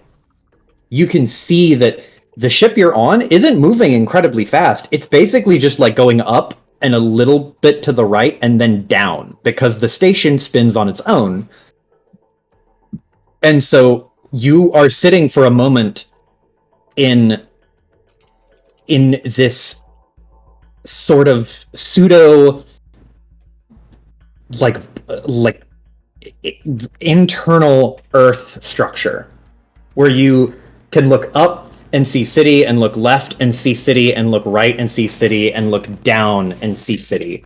And in between the cracks of those areas is the vacuum of space, just right behind that edge. And you've all kind of gotten used to it at this point. But every so often, the strange majesty of this cylindrical city, the cylindrical, like, basically country, I should say. This cylindrical country is, it hits you, and you realize that you can't go look at clouds and, like, talk about what shapes they would be, because there aren't clouds. There's just city above you. There's not really a time where you can stare up at the sky and look at the stars. You can just look up at the sky and see between the cracks of the station at the stars, if you really wanted to. But this would be one of the very, very few times, maybe in your lives, you would ever take travel between wards like this. And it kind of makes you motion sick for a moment, because you feel this like lurch in your stomach because of the nature of gravity shifting. You feel a pull that you hadn't felt before, as the gravity below you gets weaker and the gravity in other, like, above gets a little bit stronger.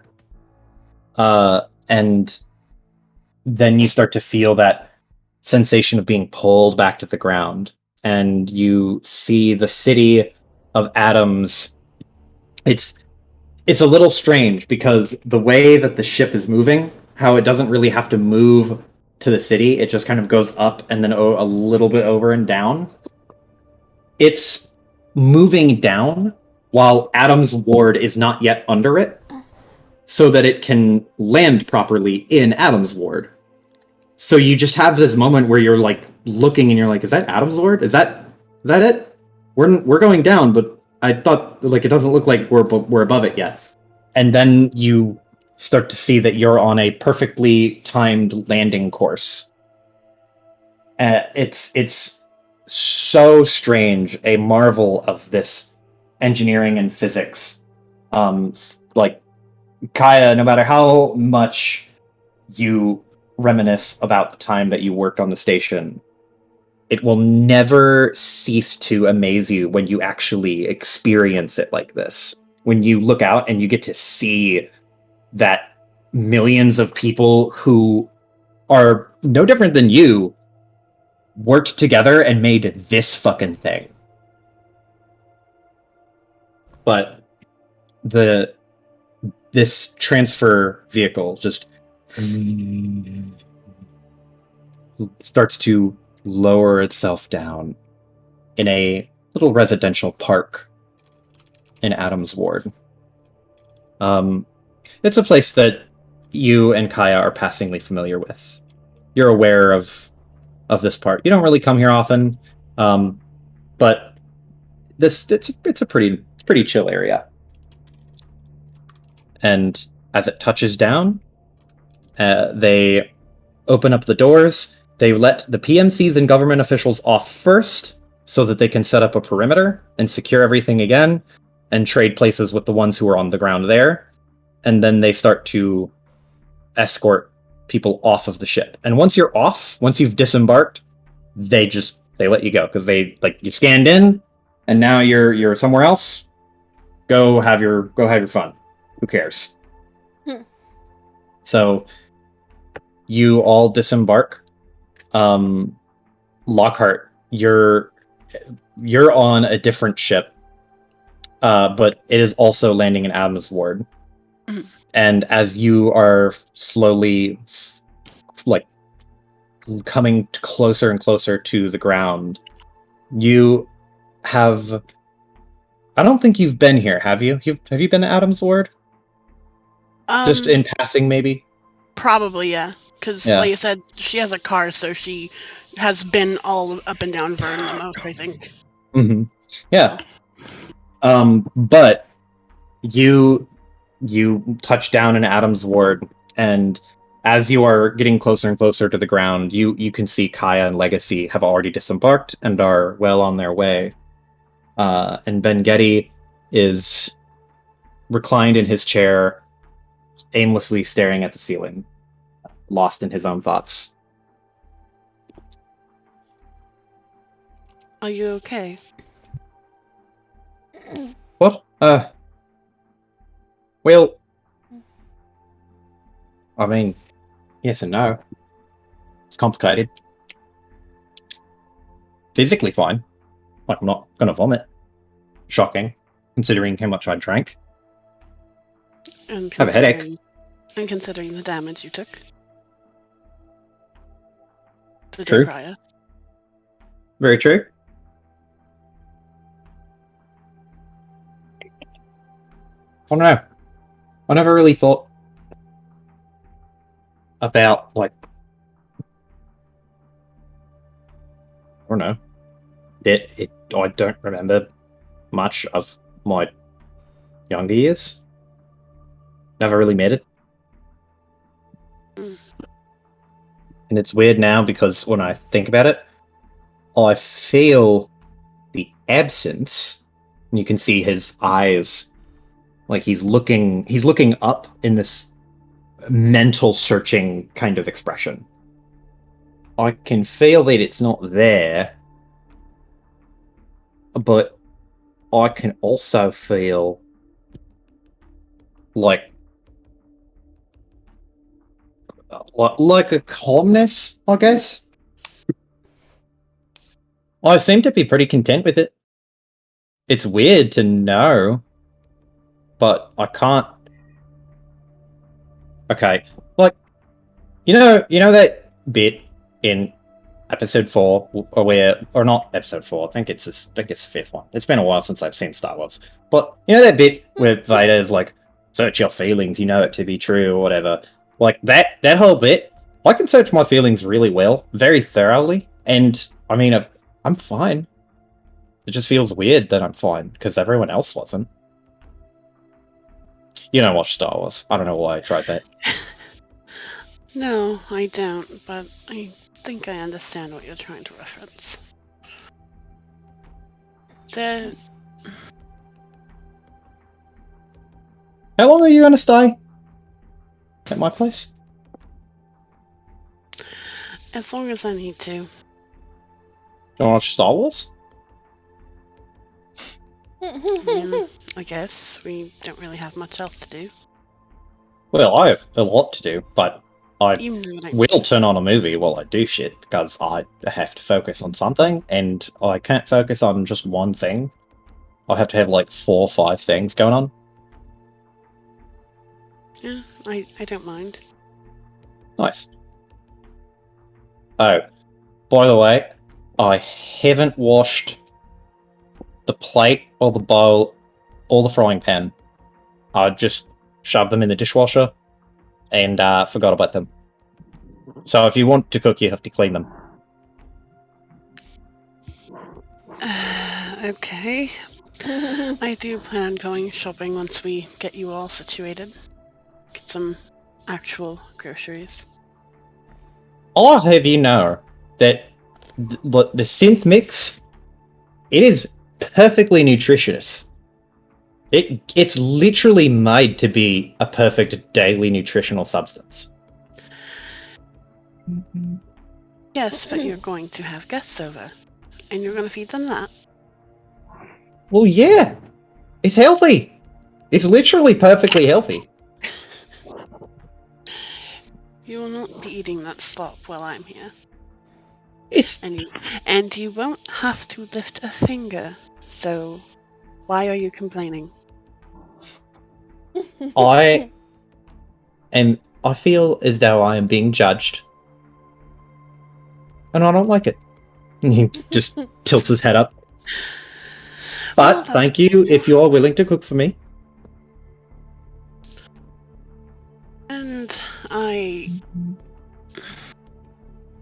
if there's anything else I can help with, I don't mind. Maybe. I don't really know. This might sound kind of stupid, but would you be able to, like, teach me some, I don't know, judo or whatever you do? Yeah, sure. Like, didn't. there's literally a powerful CEO who said he wants my brain, and I'm somehow not very concerned about it, but if he were to show up at my door, I don't have a gun, and I'm not good at karate, so I would definitely get shit kicked out of me. Ninja Getty arc. So, so Lockhart was actually like a little surprised when he like, oh yeah, can you teach me judo? And was like stunned, but then he brought that up and it just completely ruined the mood. Because she was acting all nervous a bit, but then, yeah, completely put things back into perspective. And he shrugs and just goes, look, you're not going to be around forever, and I was about to quote Star Wars again. I'm not going to bother. It's fine. And he just shakes his head and shrugs. Well, you can teach me Star Wars, and I'll teach you how to properly defend yourself. You are going to hate it, but that's fine, because I like this movie. Those movies. Well, I mean, it is something friends do, right? He gets a contemplative look on his face and nods his head back and forth and goes, yeah, I think so. Oh, we're having a good effect on these two. They're admitting they're friends. Kaya and Legacy have accomplished something. Yes. It is kind of funny because literally that's what Lockhart was thinking. Like, is this how socializing works? Why aren't you friendly? You think your legacy haunting you. I Why love are you friendly? that Legacy and Kaya are the ones teaching these two how to be friendly. Mhm. Well, I mean, it's a parallel because it's the fucking like crazy gremlin and their pseudo protector. Except Legacy and Kaya have already accepted that they are friends. Yeah. They did that shit like a couple years ago. They've already had this song and dance. It's even true. Like Lockhart even cooks for him. Yeah. Like, been there, done that. Make sure they go to bed on time.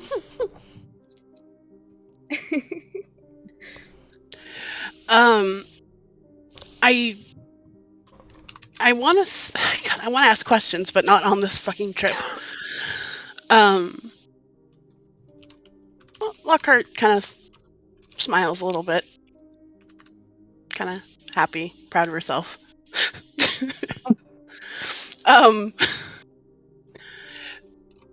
When we land, can we get the fucking car? Yes. Yeah.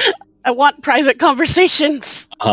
So you land, and you are well within reach of your vehicle. You just have to you'll walk a little bit, but Yeah. there are delivery stations for vehicles that transfer between wards, Okay. just in case you don't want to walk all the way back to one to get your car. It costs a good chunk of money. It's basically like super deluxe permit parking. But excuse me. But that will be just like a hand wave part of burden, I suppose. But you go up to one of the transfer stations.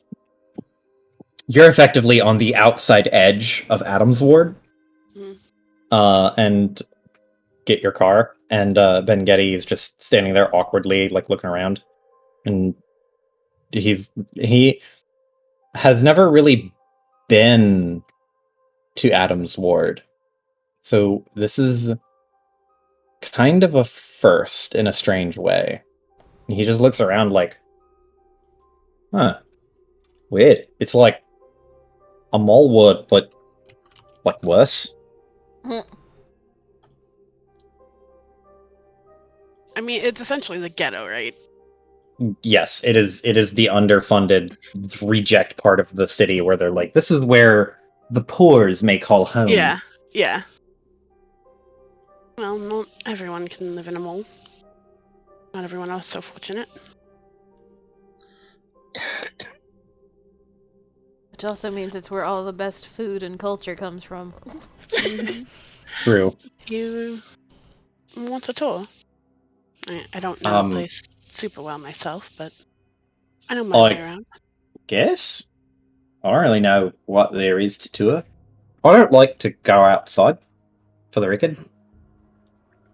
I know. Go find I Legacy and Kaya and catch up so they can give you a tour of their home ward that he's shitting on.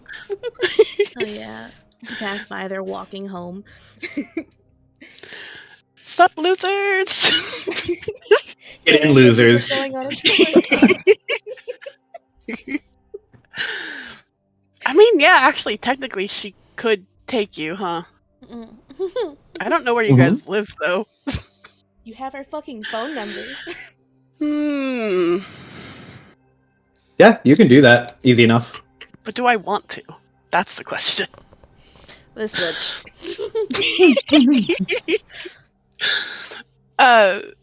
She asked Spaghetti if he wants a tour, like a scenic route of, I guess, Vern in general. He scratches his chin and looks around and just goes, well, like... You don't get out much. You might not ever get this chance again. To be fair, the last time I went out, I was locked out of my lab for like 3 days, and I got thrown off of a motorcycle at high speed. This is why I don't go anywhere. And you expect that from me? And he raises an eyebrow at you. I raise an eyebrow back. It wouldn't be a motorcycle, but you are just as danger prone as the rest of those fools. Don't pretend like you're any better. I mean, you're the one that found them. Okay, fair. So who's danger prone then? I mean, you know me, you know them. I don't So really you're know not how the this magnet. conversation ends. Are you sure you're not the magnet? No, I'm not the magnet. I just occasionally post shit online to get people to come test out really dangerous equipment, and I give them like whatever, however much money they think is fair. That means he's not the magnet, he is the danger. Oh, speaking of that, she pulls off her glove, hands it back to him. Oh, I think you should probably get this fully fixed before I use it again. It's not He very look- not very useful if it's not discreet. he looks at it and shrugs and goes, "Yeah, it was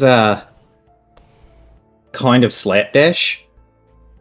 And by slapdash, I mean this is shit. Like this would have worked maybe once, and it probably would have burned like your finger, but it would have worked. Hence why I'm giving it back to you. And she points to a burn on like the back of her palm. What? I'll hold on to this. And he just folds it and sticks it in his pocket. Hop in the car. Mm-hmm. It's exactly like you would think it would be with Cyberpunk 2077, where the delivery, like, it's like a car, like one of those long-term storage things for cars, where an elevator opens up and your car is rolled out. It has this like beep, and then the elevator door closes, and your car is idling right beside you, basically. Alright, hop in. Fucking AB. The meme.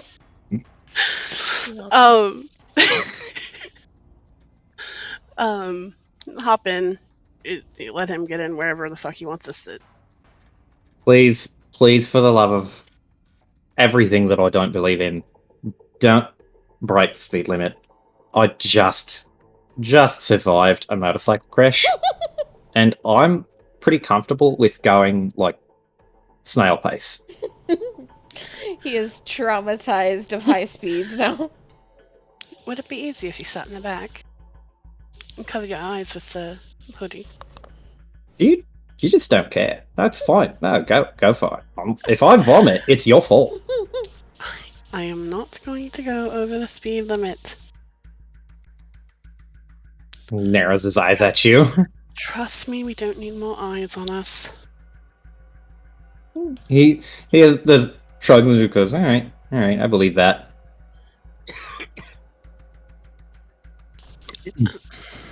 That being said, Floors it.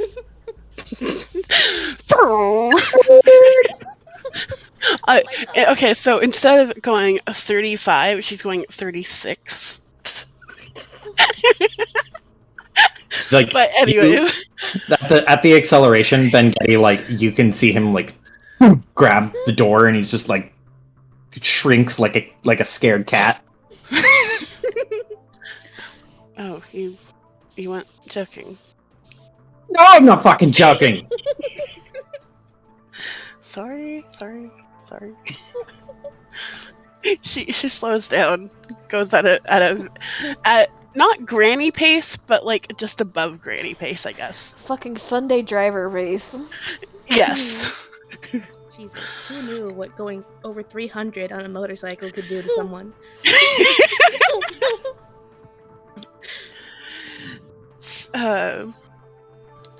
What you were saying earlier about your memories.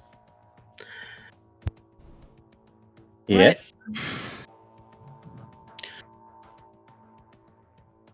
What do you remember of your family? He looks forward, tilts his head up, and gets that thoughtful look on his face where he's kind of searching his brain searching his thoughts, and he says, well, I remember I don't have any siblings, so I'm an only child. I remember that. I don't know my mother's name or what she looks like. And I think all I can actively remember is my father's name, which is easy because it's my name. But like, oh, and he shrugs. Why? You don't remember much more than that? Not really. It's just been I don't know, not something I think about. I mean, Bit that's bad. fair, but in this particular case, yes, because those fucking recordings. Your father obviously worked with Joseph Diego, and I just thought maybe you'd have some more info on what he was like. Your father, I mean. He shrugs. Nah, I. Did you even know he worked for Tetsuo?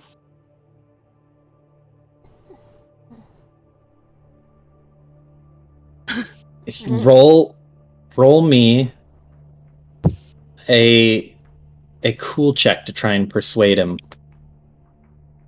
and I will give you advantage because you are like a long-standing associate and friend of his. Okay. So could I boost this as well? No. If you have prep. Yes, I have plenty of prep. So that'd be rolling 3 dice. Cool. No bonuses, correct? Correct. You'd be rolling. An advantage. You'd be rolling 4 dice, and you'd get the best of them. Okay. The best 3 of 4. So 4 dice and then 1 advantage, right? Yeah, it's Okay. roll Just 46, making sure. keep the highest. Yeah. Yeah. Just making sure I put it correctly in the thing. Mm-hmm. Oh, wait, it did 5 for some reason. That's fine. So you rolled a 16. Okay. He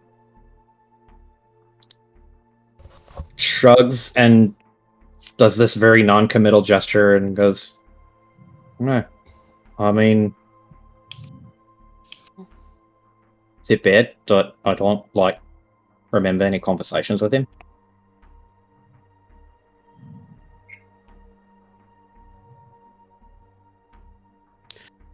There are plenty of conversations from my childhood that I wish I could forget. So I don't think I'm the best judge of that. But I would assume, yes, that it's a bad thing. Well, it feels weird, but like, I remember learning things from him, but I don't remember details about like what he said or how he did it, I guess. Well, can you ride a bike? She nods.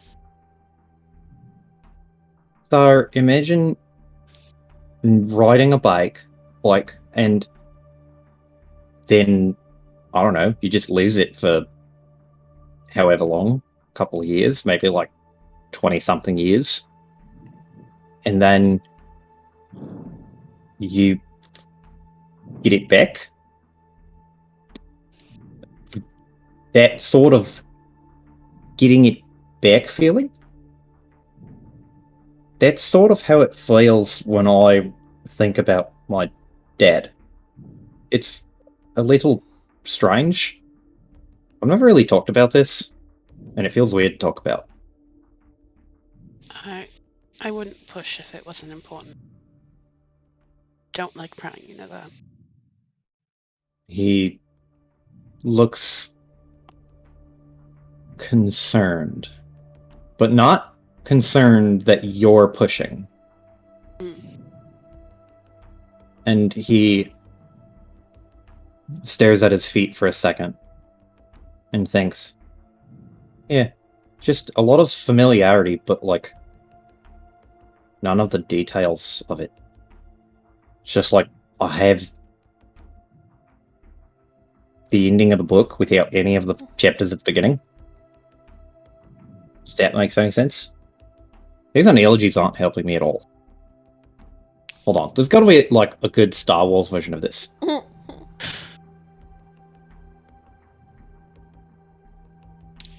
Well, if you can think of a Star Wars analogy, then make sure you save it for when it'll make sense to me.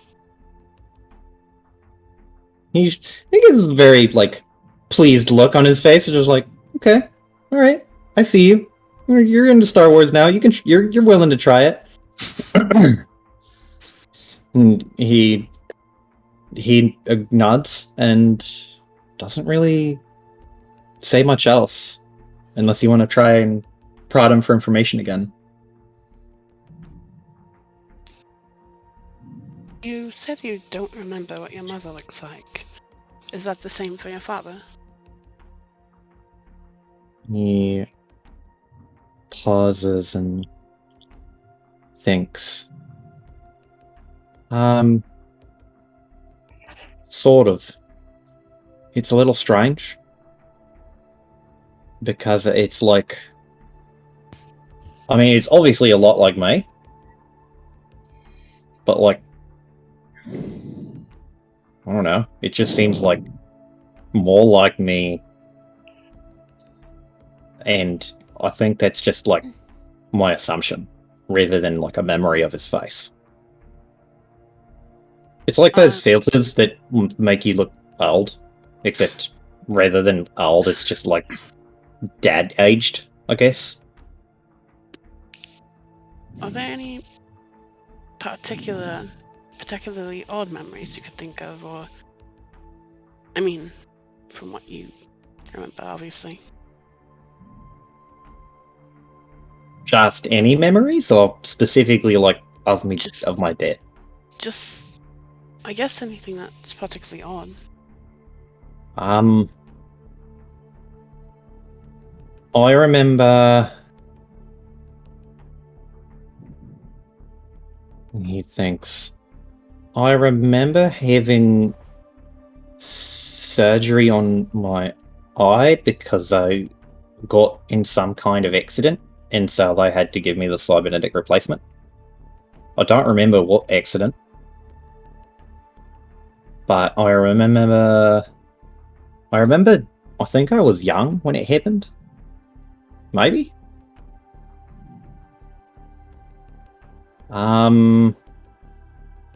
Younger than 12? He gets kind of like not squeamish in the sense of he doesn't want to answer, but he gets this sort of non-committal face and just goes, maybe not. I think it's a bit more complicated. But like, you know, it'd probably be easier if I told you what I do remember with like a more vivid clarity. Like, I remember you, obviously. I remember Kaya and Legacy and whatever her boyfriend's name is. I remember his face, not his name. Very forgettable name. But like, I don't remember ever working for anyone outside of Tetsuro. Which, I don't know, maybe I just didn't. Never really thought about it, because I worked there for kind of a good chunk of time. That was going to be my next question. How are you hired? I don't know. I don't remember, really. I remember it kind of strangely. It feels like I just sort of came in one day and was up to snuff on what I needed to know. I hate to do this, But is Oh. he being truthful with me here? As far as I can tell. You can roll me another one of those cool checks, Okay. and I will still give you advantage on it. Okay. I'll boost it again. Okay. Hopefully it'll roll properly this time.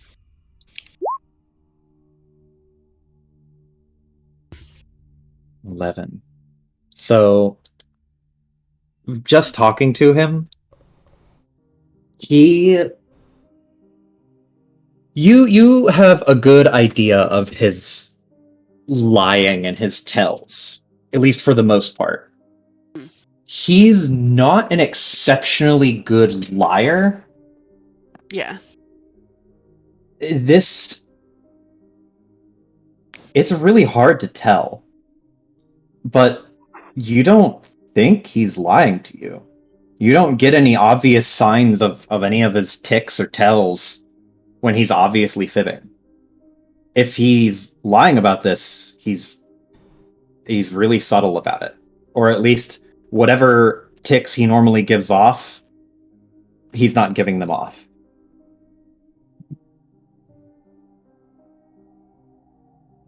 Okay. You do realize that's not normal as well, right? Well, saying it out loud makes it seem that way, yeah. But I mean, I never really was concerned about it. I never thought about it. Never bothered me. What did bother me was like, I don't really know, but Tetsuo always felt kind of off. If that makes any sense. In in what particular way? I mean, Like, oh, you work at a place and it's a job, but there's always a time where you like typically, I guess you would work somewhere and you like it or you hate it, but you do something about it, right? But I stayed there for a while, just being uncomfortable with it, not really doing anything about it because I had access to their lab. And I was given free reign to just kind of do what I wanted. But I, even still, just kind of felt weird being there. I can tell you for sure that once you and I got shit canned, I felt a wave of relief. Like, yeah, it was mad, but I don't have to be there anymore. And I just took the equipment they gave. So, I mean, best of both worlds. I'm not there anymore, and I got all their stuff. Well, not all of their stuff, but like all the stuff that I cared about. Well, not all of the stuff that I cared about, but like a good portion of it.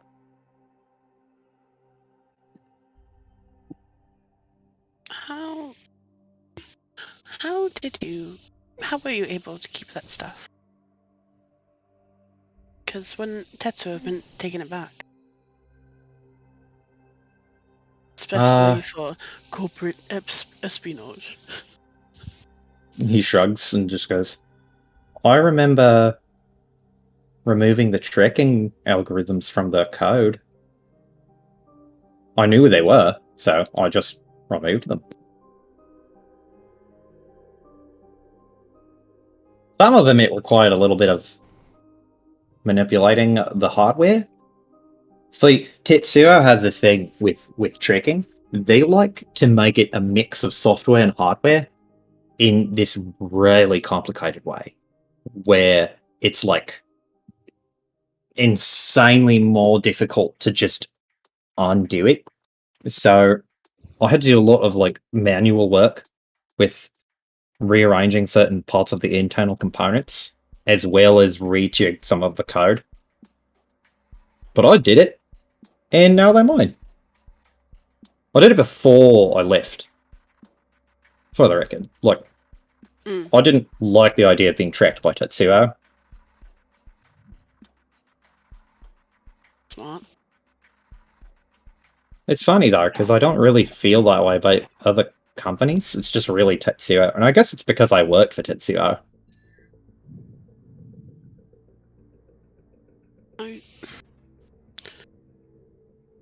To be fair, like, you honestly could have gone to a different company if you really wanted to. Yeah, it could've. I could do that now, but I don't want to. Well, you know what I mean. Back then. Did you even consider it back then? No, I didn't. I don't know why.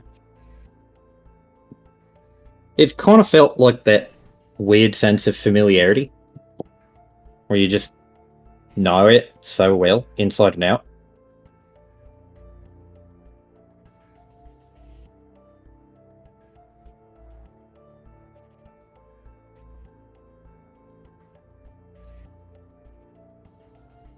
And you felt that, I mean, as far as you can remember.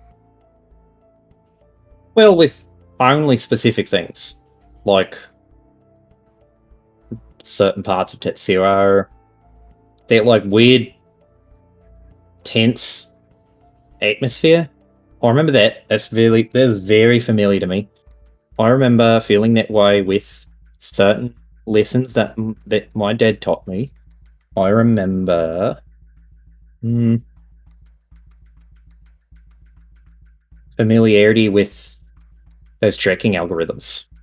That was surprisingly easy. It was almost like, I mean, it seemed kind of obvious to me, but I assume it's not. Otherwise, everybody would remove the tracking algorithm, because why would anyone want to be tracked by anything unless you're like going hiking and don't want to get stuck somewhere or whatever, but why would you go hiking? That... The tracker I gave you at the race. Hmm? Did that have a similar... Do you think it would have had a similar tracking algorithm? Probably. It definitely gave me the willies, for sure. Okay, I'm calling them. Calling who? Legacy and Kaya. Oh, okay. I was like, what the fuck? Who? Ghostbusters? Who you gonna call? Okay. I am going to take a quick potty break. Everyone else should do that right now. Or else. I'm sorry, wait, quick question. What's happening? He was...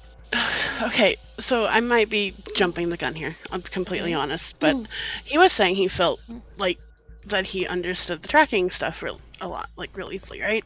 Mm-hmm. So you guys have that tracker that you know, Lockhart gave you guys during the race, right? You still have that. Yeah, well, Kaya gave it to Legacy. Yeah. Legacy has it. Yeah. So Sorry, husband son. I this might be like I said, jumping the gun a bit, but I'm kind of curious if how quickly Legacy can get through it, like comparatively. I guess that's my thought. Yeah. Well, Because like, this is so fucking weird, guys. This is weird. mm-hmm. All right. So are we on a break right now? Yes. Yes. Okay. So We're on a break as you come back from your break. Yes. yeah. Okay. I missed the second half of that conversation, but also I'm proud of that meme because that was adorable. I need to use the restroom though, actually. So, but Okay. basically, my thought is like, have Legacy try and mess with it, have Ben Getty try and mess with it, Yeah. and compare notes.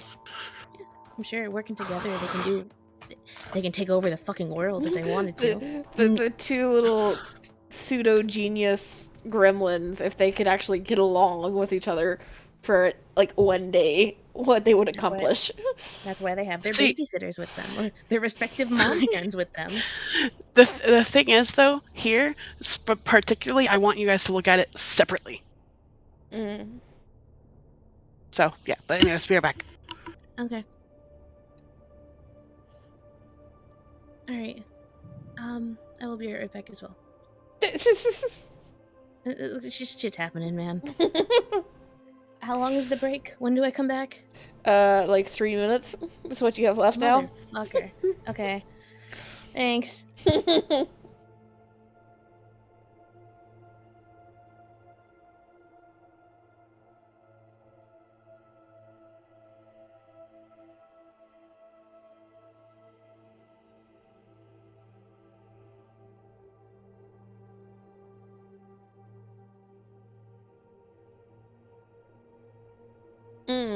Piper, you here? Yeah, I'm here. He said that he apparently got fired or quit, one of the two. So that's why he has Tuesdays open again.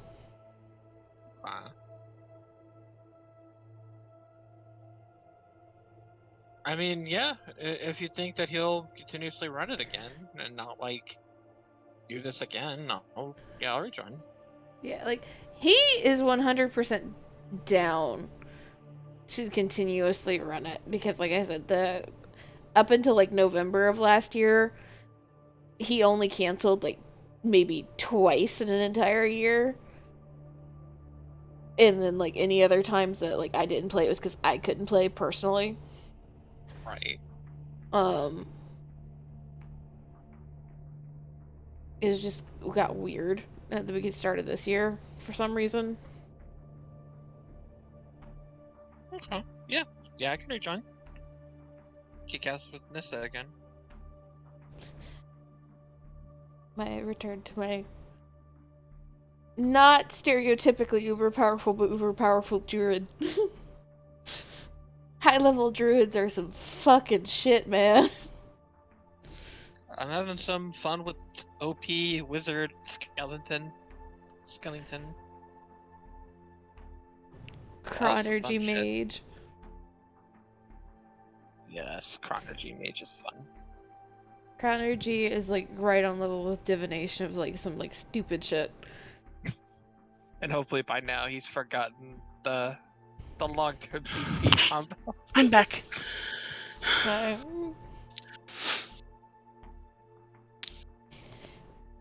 So I was just thinking that the other it's kind of ironic that he's like messaging us like, hey, can you play again?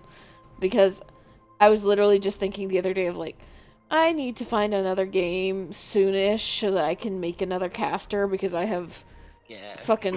I was just about to delete the game off my Roll20 yesterday. Oh, so you're the friend message back and you guys are doing it again? He's trying to get it together. I don't know how far he is with recruiting the rest of the group back. If he can recruit the rest of the group back. I So thought the if whole he thing was a doesn't get the scheduling whole error. group- If the whole group doesn't get back, are we not gonna run, or are we gonna run like a different campaign, or? Well, right now it's the same one. I imagine if he can get at least if both of us join, I imagine if he can get at least one of the others back, he'll run it because he was willing to run it with 3 people. If he can't get either of them back, then I don't know what he's planning on doing. I've not heard anything from Matt or Jerry yet. So Heard y'all talking about fucking games to join.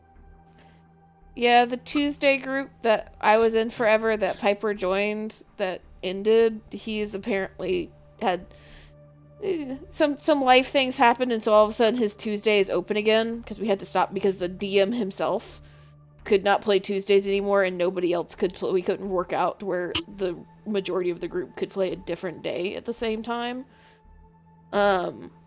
But he can do Tuesdays again, so he's poking around seeing how much of their group is left that would be willing to play. Oh, wait.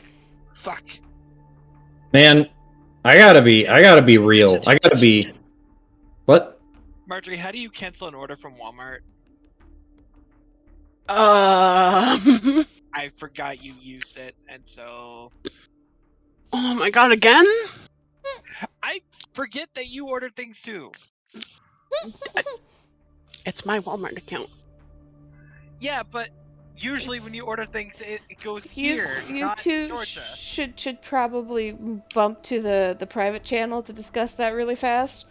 So you don't record anything that you don't want recorded. Oh, that's okay. Yeah. No worries. Everyone forget that just happened. Do you want me to drop y'all? I will. Okay. Hang on, I'm canceling it.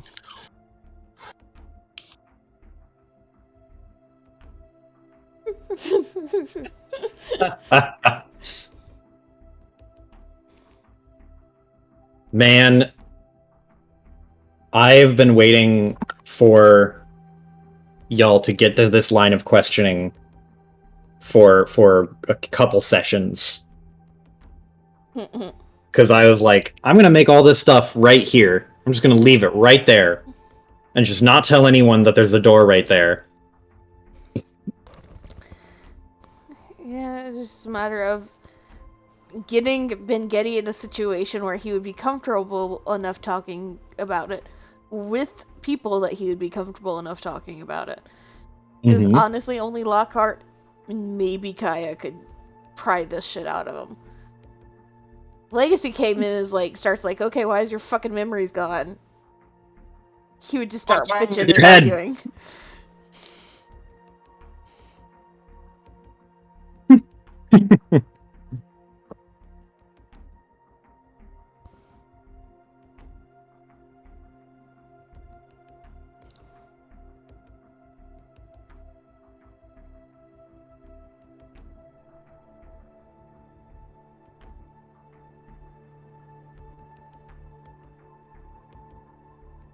Yeah, apparently Mr. Amy is causing chaos right now, so Amy has been heard gone. a burp.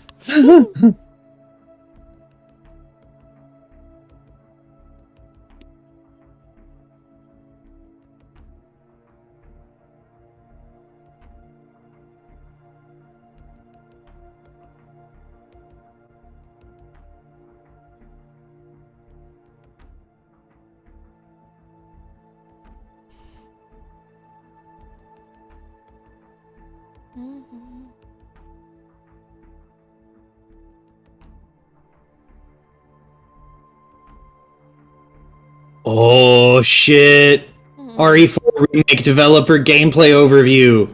Let's fucking go! You need to go watch the trailer for the Lord of the Rings game. I do. I do need to do that. What's it fucking called again? I don't remember.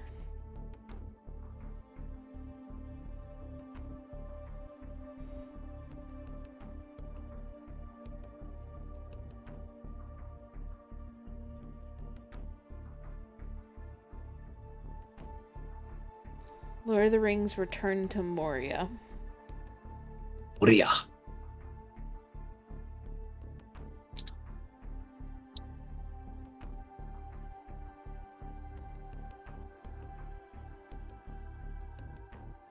No. Type. Yes, return to Moria. Hello. We're good. Yeah? We're good. Amy is almost back.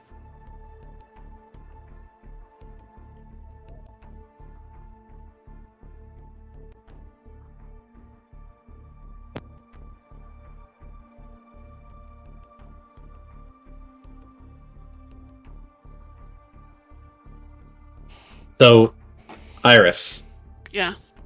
I'm ready to hear your conspiracy theories about what's going on with Bengo. I'm gonna have to re-listen to this a couple times.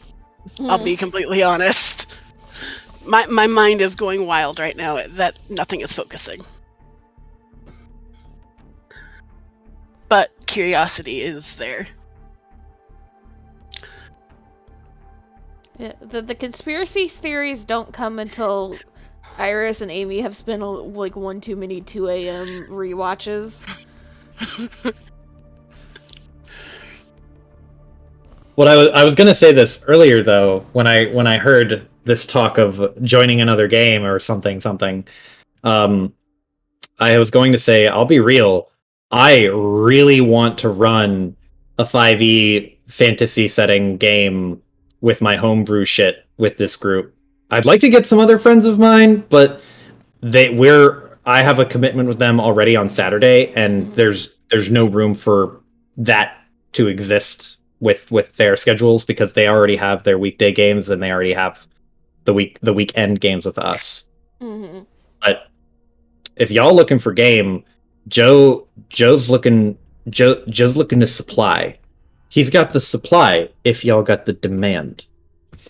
But yeah, you've made me hyped up on being a DM, and now I want to do it more, which is weird and cursed, but cool. Y'all just keep adding more and more games, and I'm gonna have to go find a fucking another group of players to end up playing Spelljammer with. Because y'all are gonna have such full schedules, I'm not gonna be able to fit a game in when that finally comes out. We'll find a way. We'll find a way. Life finds a way. I'm I actually dropped out of 2 games that I just wasn't having Fun in. I wasn't having fun in, and it was like, it sucked to do because it's not like I had a problem with the world or the lore or the players. I liked it, and the DM was good, and the players were cool. I just wasn't feeling the magic. Mm-hmm. I wasn't feeling the spark, which is sad because I want to feel the spark. Yeah, I actually happens was sometimes. up. I was up way later than I should have been, like 2 nights ago, looking at Star Wars shit because I was like thinking about Kane and thinking about his build and thinking about the lore, and I was like, do I want to rebuild him? What'd I do? I don't know. And then I just started reading some of the articles and shit, and then I got like way deep into the wiki, Mhm. and my brain started going supernova. Yeah. And Wikipedia is a Ooh. fucking like rabbit hole of rabbit holes. It is So so much. I hate to do this, uh-huh. but I've never seen Star Wars, so That's fine. We'll watch that one too. We're gonna put it on the list. We're gonna put it on the list. We're gonna go through it machete style because that's cool. I've never done it. I've been meaning to do it. what's that style? It's a very specific like order to watch it in. You don't watch it in the order it's released. You don't watch it in chronological order. What? It's supposedly so that you can get the full context of everything in a way that's interesting. Mm-hmm. So if I'm So not basically mistaken, that's watching it like in a certain order. yeah, I think it's like Okay. 4, and then it's like 2 and 3, and then you jump back to like 5 and 6 or something like that. Yeah. Skip The idea, over one. mhm. I'm down. I don't know anything about Which- Star Wars, so Is sad because I understand why you skip over 1, but like Liam Neeson as Yeah. Qui-Gon is just like he's so good. Perfect. Yeah. It's so good, and also that has the best fight song. Mm-hmm. Like, it's just ridiculous how good that fight song is. Like 1 has a whole bunch of extra bullshit that gets added for like no fucking reason that doesn't make sense and pisses people off. But then like there's just certain elements of it that are just like perfection. And it's like people get the annoyance that people have over lore shit in 1 takes away like makes them clouds their judgment for the good shit that's in 1. Oh man.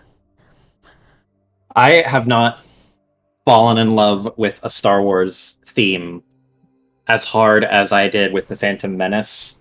Mm-hmm. Except maybe the Rebel theme from episode 7.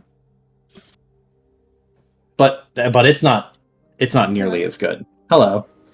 Hi, sorry about that. Let's go. That's good. Well, is husband okay? I heard a lot of gas. No, that's just par for the course. Is It's husband just a lot drunk? No, Okay. Is he just vibing? A lot of shit has hit the fan. Oh no. Oh. Sorry. Like, No, it's nothing major. It's just really inconvenient. mm. Oh. Yeah, it's for shit. But- It's all right. Everything's good. Why were you apologizing about not knowing Star Wars, Iris? I don't think anybody except for me and Joe really vibe with Star Well, Wars. I was- it Excuse was- you. I was You like implying. Star Wars. You've not told me I you was like im- Star Wars. I was implying that we'd have to watch more movies so Oh. that the references would make sense in character as well. Mm. No, I want them to never make sense now. You know how much it pains me to make Kaya dumb about Star Wars?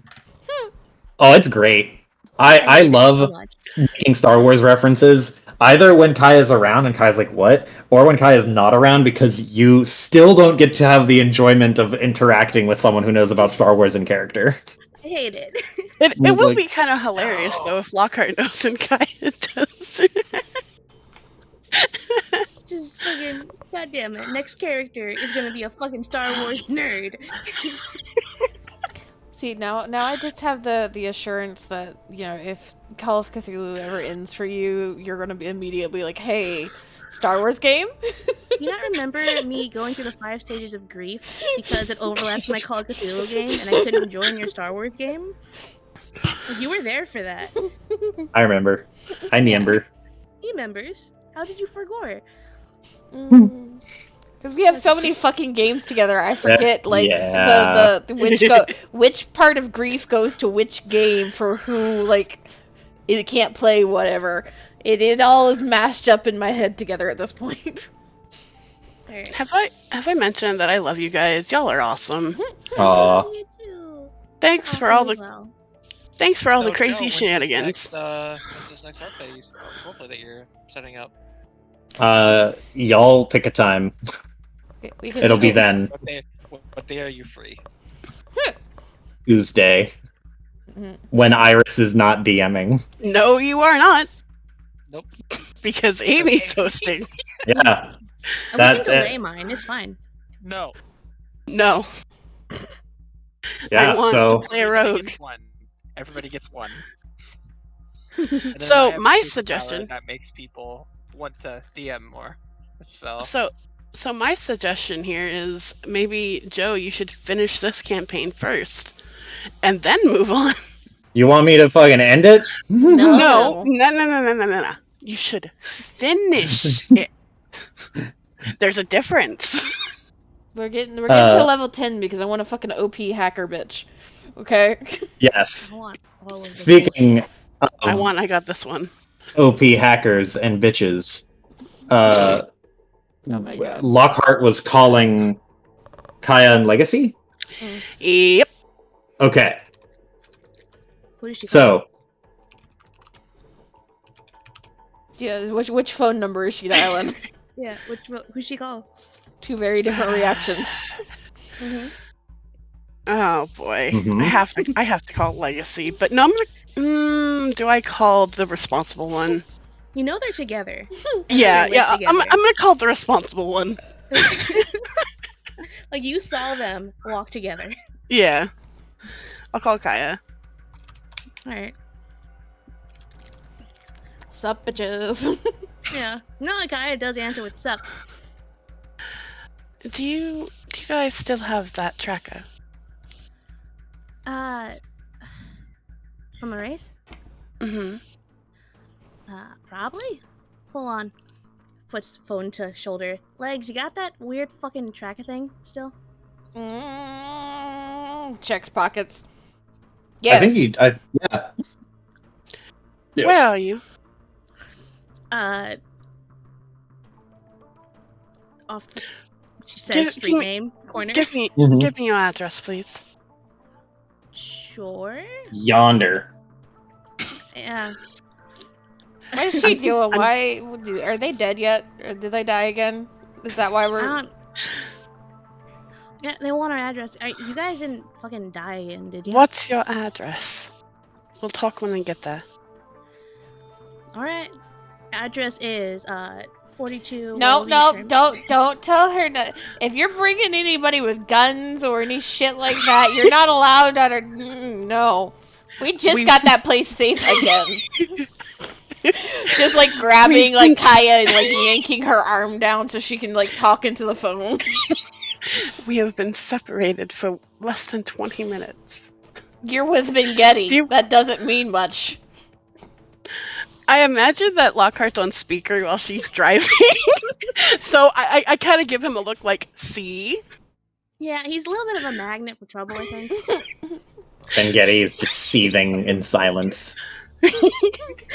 So, You still haven't answered the question. Are you is it bringing life some or death shit? situation? It's not life or death. Is it just you two? Yes. No fire ants with guns or any other type of ants with guns or... Have you seen any around this ward? For God's sakes, give us the address! Oh, fuck Alright, off. Legs, I think. You fuck off! Alright, Kaya's gonna stand back up with the phone away from Legacy. It's like, alright, look. Fine, where are you guys? I'll pick you fucking up. Sure. Rattles off fucking street address of where they are. Street corner. Okay. Yeah. Go pick them up. Yeah. Again, Kaya will apologize that for Legacy's paranoia, but, you know, it saves their asses sometimes. Sometimes. Sometimes, you know. All the time. When it comes to our home, it is a sanctuary. I have heard people talking about some kids getting hit with a Red Bull can a couple weeks back. I know that was you. Yeah, because they were throwing shit at my window, so I returned the favor. Like, And they're our... kids. It doesn't matter. They need to learn someday. Alright, you know what? Oh, see you soon, Lockhart. Click. Okay. We'll cut back to you all after we take a quick detour to Neon. Is there anything you wanted to be doing or any goals you had? I was going to check, like, the underground gig apps, I guess. Sure. Is there any sort of work you're looking for specifically? Are you looking for, like, anything that's available, or are you looking for something that's available and not X, Y, or Z? I was looking for something maybe like a theft or an assassination or something like that, related to like high-ranking Tetsuo operatives would be my preferred. Okay, let me see. Let me see. Dun-dun-dun-dun.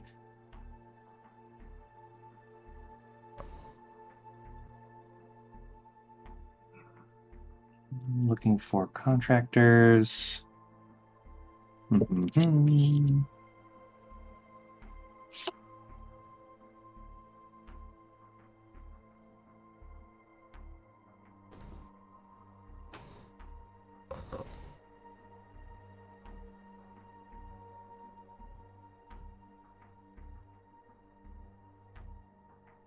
Okay, so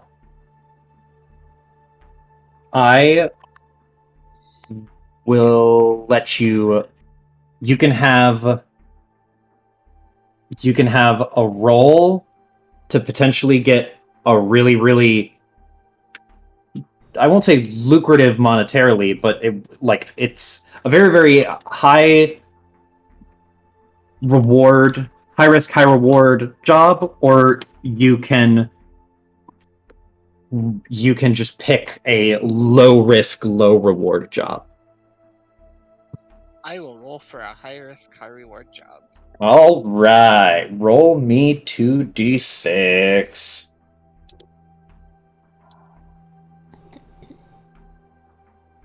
Okay, so you are browsing around on a couple of forums online. You see that there's a lot of people talking about Tetsuo lately, mostly talking about the goings on and how there's a lot of suspicion around it, how everyone's like, we know they're up to something, but we can't exactly prove it. There's people who are looking for proof, people who want answers, who want to try all of these different things. You see on there floating around a tip. And this tip comes from an anonymous source, but there's a lot of groundswell around it. Supposedly there is a shipment that is storing very, very highly classified goods of unknown origin that are being shipped to Tetsuo. And it's going to happen within a few days. And they believe that this has something to do with the suspicious goings-on of the bomb that went off. And there's a lot of people who put bomb in quotation marks. Okay. But that is the best information you can get. There's that tip-off, and it's like, hey, there's going to be a high-profile thing that's going to show up right around here, and somebody should intercept it or do something or sabotage it or whatever. Okay. Did they give any other details, like where is it gonna be, or? It's being shipped into Harbor. The Harbo station, and it's going to go to Turing, where in Turing Ward, that is where Tetsuo has their experiment labs. Okay. Which is why there's a lot of interest in it, because most Tetsuo shipments go to Voyager and to their office areas, which have laboratories, but Turing is for high octane shit. Excuse me.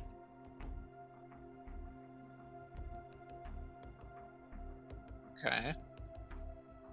Okay, so high octane to be delivered to their not secret labs, but Yes. their research branch, basically. Yeah, their high energy experimental lab, basically. Their off-site lab. That's a better way to put it. Their off-site laboratory. What would I know about how they would run it, if I would know anything? Operation. How you would run an interception operation, or how they are going to move it from one place to another? Both. So, for the purposes of for all you can tell is that they're going to have a single shipment in a relatively innocuous vehicle, a relatively innocuous HVAC, and there's likely going to be no outward obvious shipping anything. Let's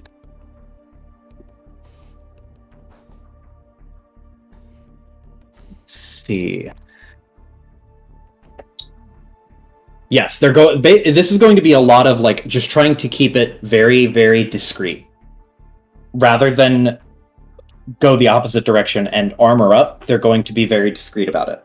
This information leak likely comes from someone inside Tetsuo.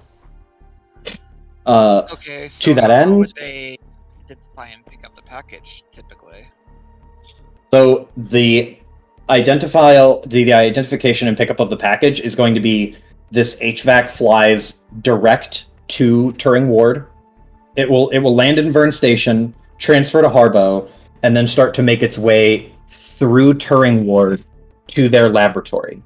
When it gets to their laboratory, there are security IDs and particular security codes, that will allow that ship to enter and land without tripping any security systems. How would they know which one to pick up from the station, though? No, the ship, the ship that's coming from the station is going to be just an It's not HVAC. actual station. It just goes straight to Yeah, yeah, it's not a package. It's like the from what you can gather, the package or whatever they're moving, it is small enough to fit inside a regular sized HVAC. It's not like a box or shipment, so to speak. Okay.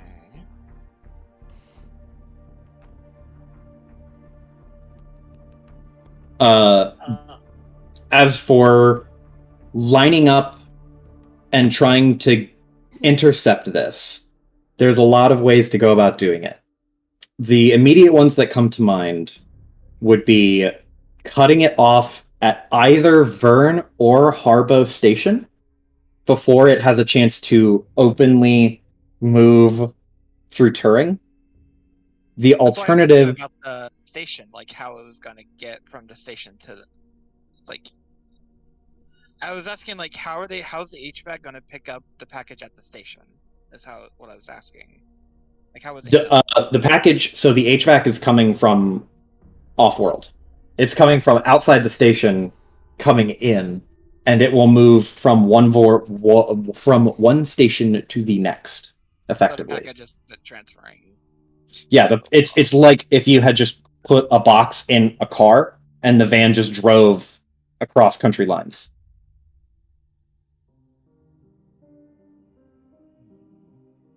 Okay.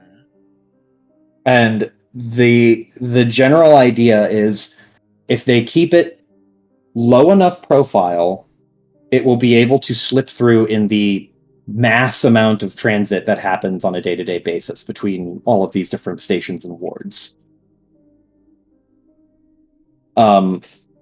So the immediate things that come to mind to you, having this sort of experience to leverage in your mind, immediately you think, okay, the easiest way, or not the easiest, the choke points of this are it landing on Vern, Yeah. it moving from Vern to Harbo, it leaving Harbo Station, and when it's in Turing, that's not like the quote unquote point of no return. It's a matter of you can intercept it there. It would be easier to spot, but it's also closer to its destination. The alternative to that would be following it to its destination and somehow sneaking in with it to get the package. There's a lot of ways you could go about this. It would be difficult but possible to go to Vern Station or Harbo Station and deal with like the insane amount of air traffic that moves in and out and try to catch it in the midst of transferring.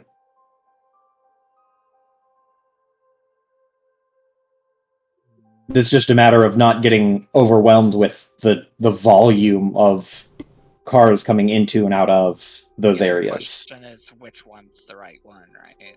Yeah, it's like it's a lot easier for you to pick out a suspicious vehicle in Turing Station because it's likely that it would look a little out of place being overly innocuous, whereas Turing is kind of it's not like a commercial area where people just drive and hang out. It would be weird to see an HVAC just hanging out, driving along that area. It's possible. The other thing is, it would also be possible to sneak into the lab. You've not done it before, but you know a guy who knows a guy who did sneak into the lab. Yeah, the only thing stopping me from doing any of the other options is I don't know what the HVAC looks like. Like, easiest one's to hit it and transport, but I don't know which one it is. So the only option would be to hit it at the workshop or the lab. So that's my best option. Yeah, let's go talk to this guy. Okay. So you go through a form. You start reaching around and trying to figure out who to get in contact with, and eventually you get the information, the contact information for this person. The guy who gives it to you he says like, yeah, this dude's really cagey. He does good work, but I haven't seen him work lately, and boy, does this dude not. He likes his privacy. I don't know what his deal is, but whatever. And you reach out to him, and you arrange a meeting. Are you going to reach out to arrange a meeting right away, or are you going to like do it by text or call? How do you want to do it? Face to face is always the best option. Okay. So you coordinate with him to meet face to face. Are you going to meet in Murray Q or Adams Ward, or where on the station?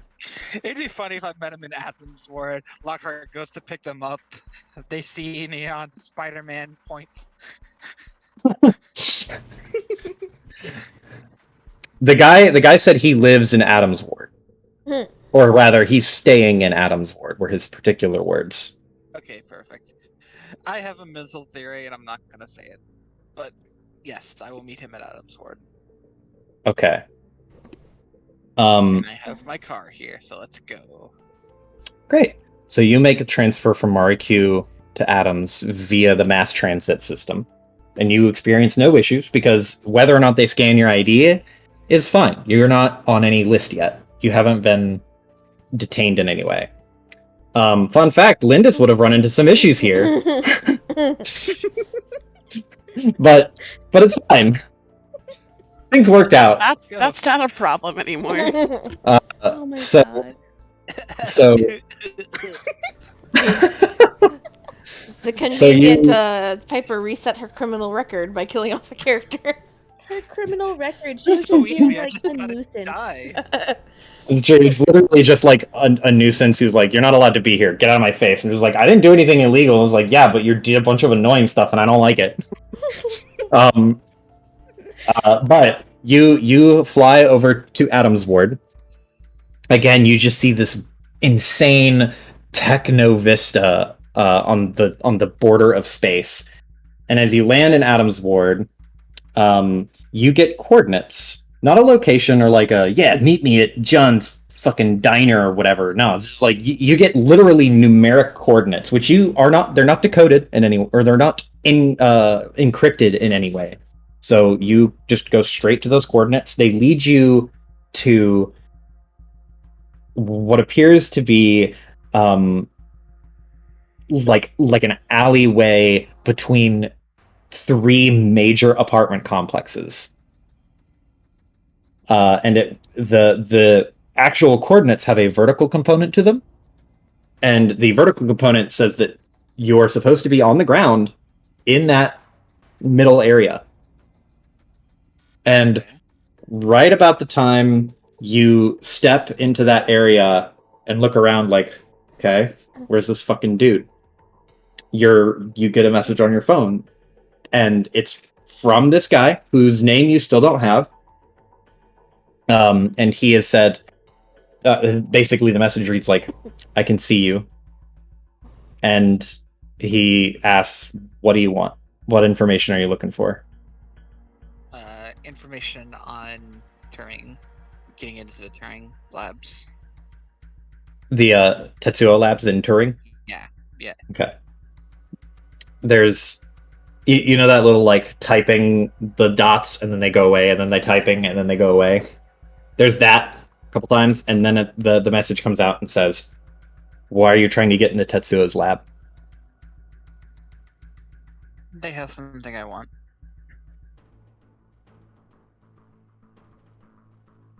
There's a long pause. And another message comes in and says,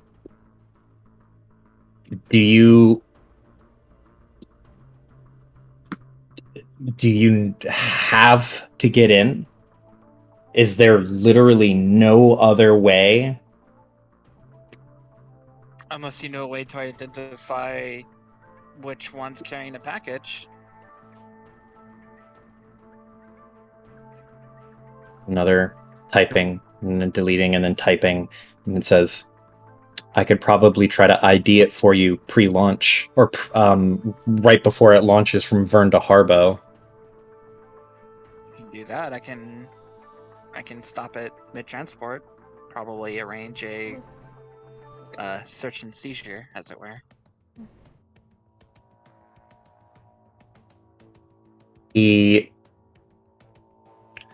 There's a little bit of that typing, deleting, and then a message comes through and says, I'll come up with a script and I'll get it to you. Stay away from Tetsuo. Of course. I'm not a beginner. And while you're standing there, go ahead and roll me. What would it be? I think I picked up what you're putting down, Piper. Yeah, you think so? I think we all have, to be honest. Yeah. Go ahead and roll. I guess clever to try and spot him. I'm not sure what a good spot check would be here, but I would say clever unless you can argue away. Actually, no, you could use cool. You're a socialite. You have a good social sense, and you would know that if he says I can see you, I would be willing to let you roll cool to say like, okay, well, That's if I was a good. person trying to be paranoid and That is- hide, are you Cool, fucking great. for real? Double sixes? Fuck off! Okay, fine. Okay, fine. No, it's cool.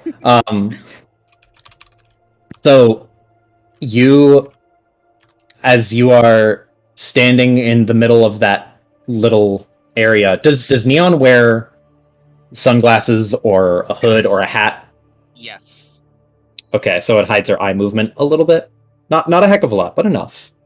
You tilt your head back, not in a noticeable way, just enough so that you can kind of start looking around and scanning the apartment complexes.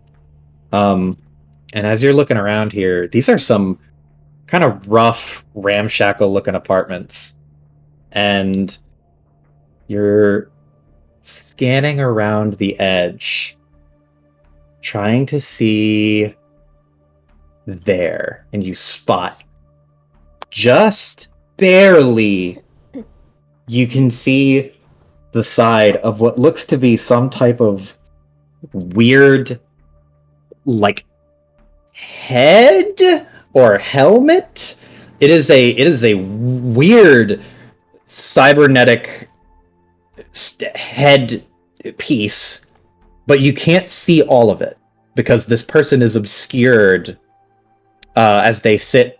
They're sort of like on the corner of the threshold of a door, so you can only see a thin vertical slice of them. But you can see there. It appears to be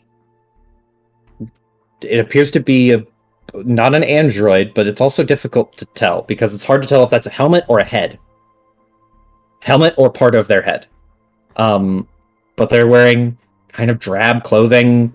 They're kind of thin.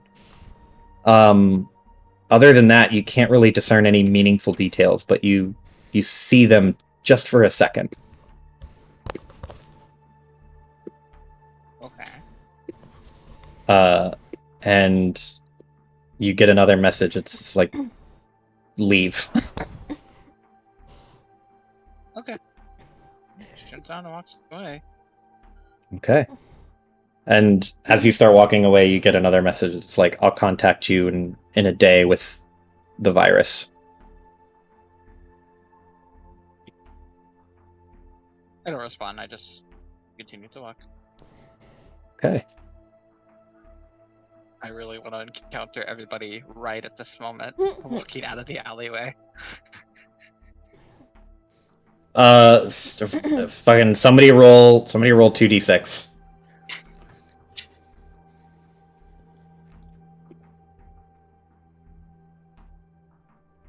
Fucking walking out of the alleyway right as Lockhart just comes screeching around a corner to the parking garage. Somebody rolling 2d6. Fine. Oh, there you go. Okay, 4. Okay. Let me see. This could be very, very interesting.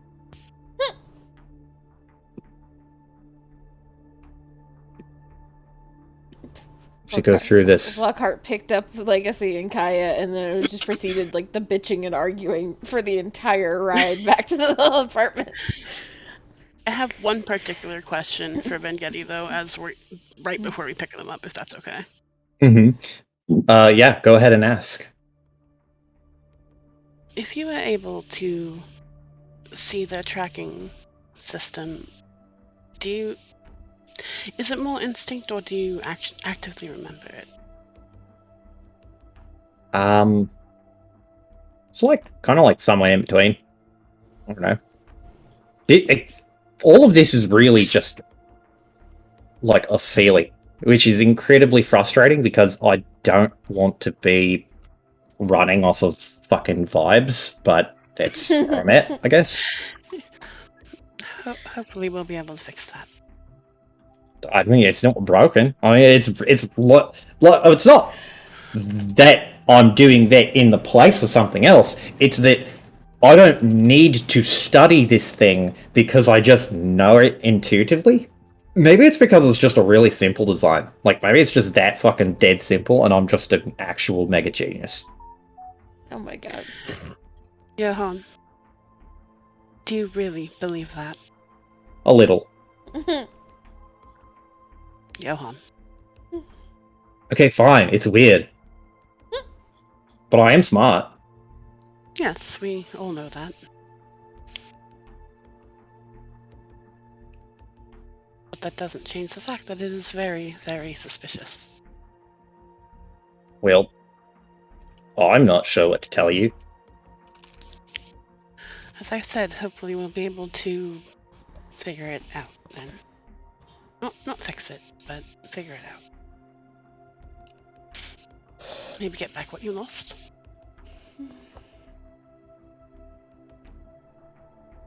Maybe, if I lost anything to begin with. Is that a fucking question? So as you're having this conversation, Lockhart, you peel around a corner. Well, you're going granny speed. Never mind. You slowly turn a corner, and you see a weirdly familiar face on the street for some reason.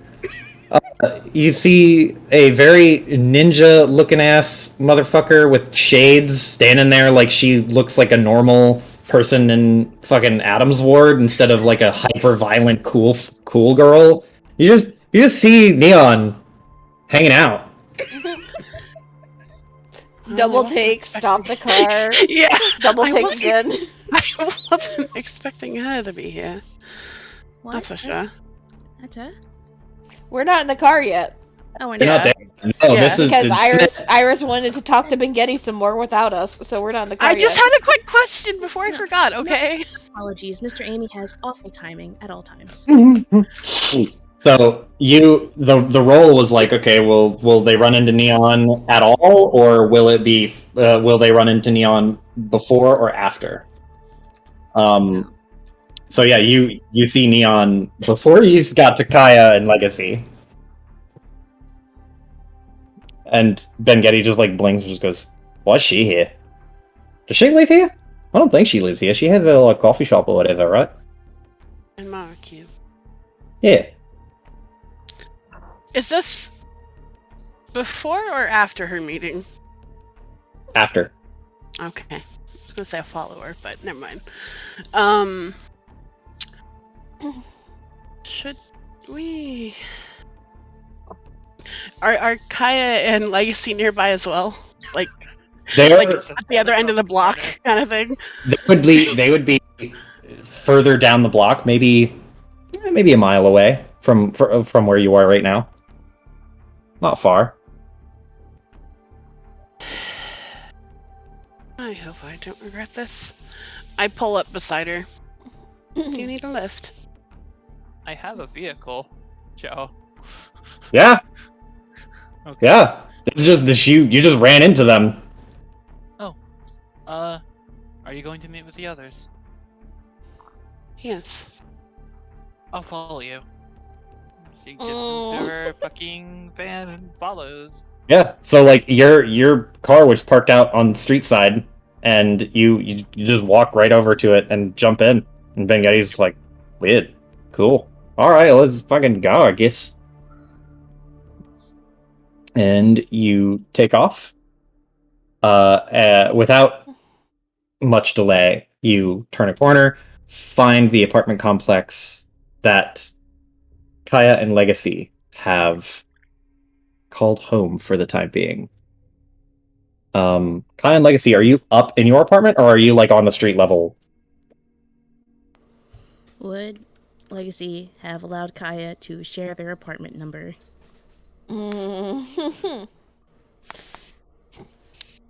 I guess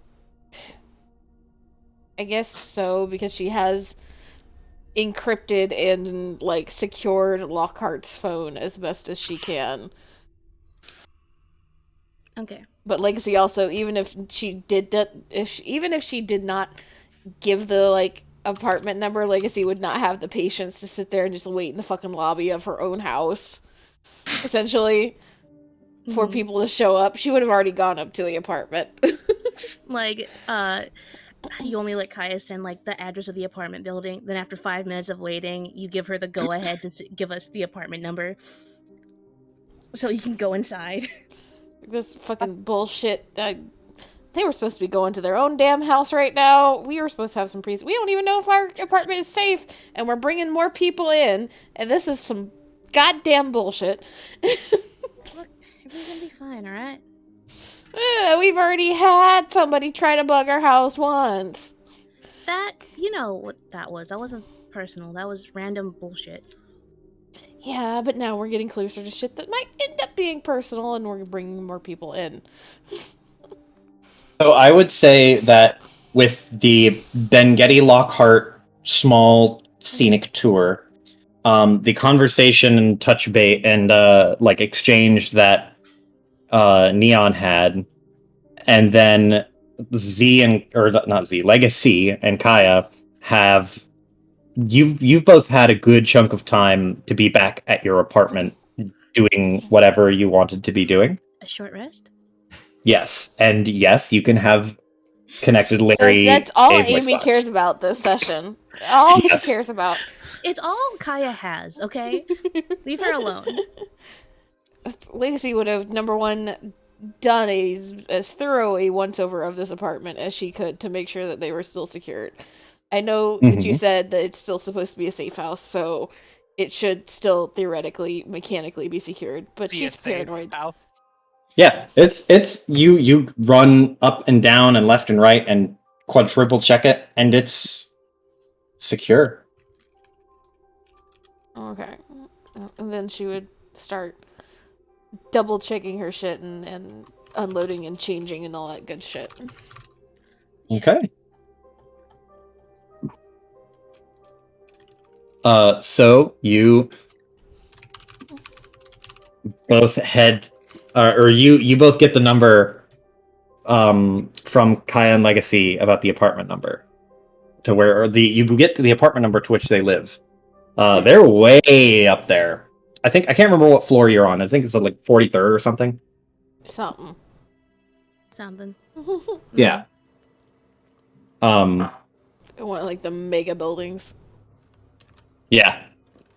And you both walk in. You see at the desk this broad I was about to say the lady. I was just thinking about her.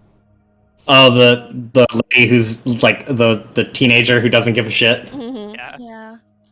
Not this time. Instead, it is not Jimmy. It is, well, Jimmy's a security guard. Mhm. Jenny. Jenny. Yeah, Jenny is not there. I didn't name the security guard, did I? No, he just had a cool voice. Mhm. Yeah. You do see the security guard sitting there at the desk, and he is just sitting there reading a book with his elbows propped up. And when you walk in, he gives you a nod and doesn't really pay much mind. But he is if I remember correctly, he is a broad-shouldered, like dark-skinned man with dreads pulled up, and I think he has a cybernetic eye and a cybernetic hand. Mhm. But this dude, he very large. He is a bulk, like muscle god. And he's just hanging out. He's way too well equipped for this security job, but he seems to be very content.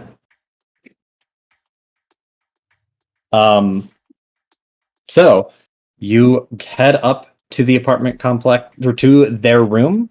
Ben Getty, all the while, is just kind of looking around like, it feels like we're on like a subway train.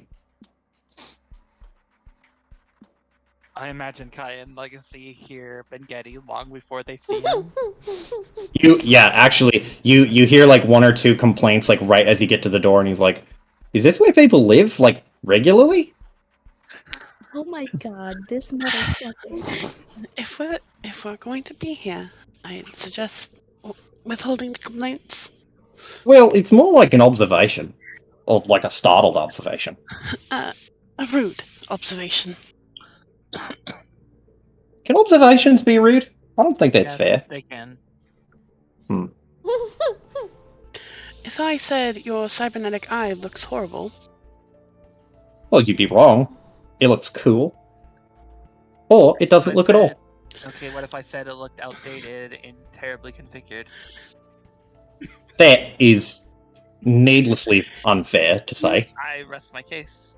you don't remember the new eye you got, do you? No, I remember that. I do remember that.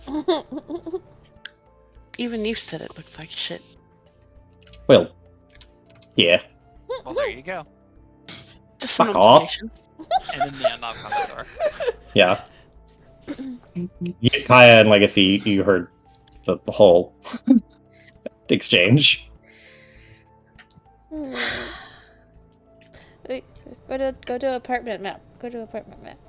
I miss it. We haven't Oh, seen it in a yeah. long time. It's been so long. Except Lindis is gonna be there.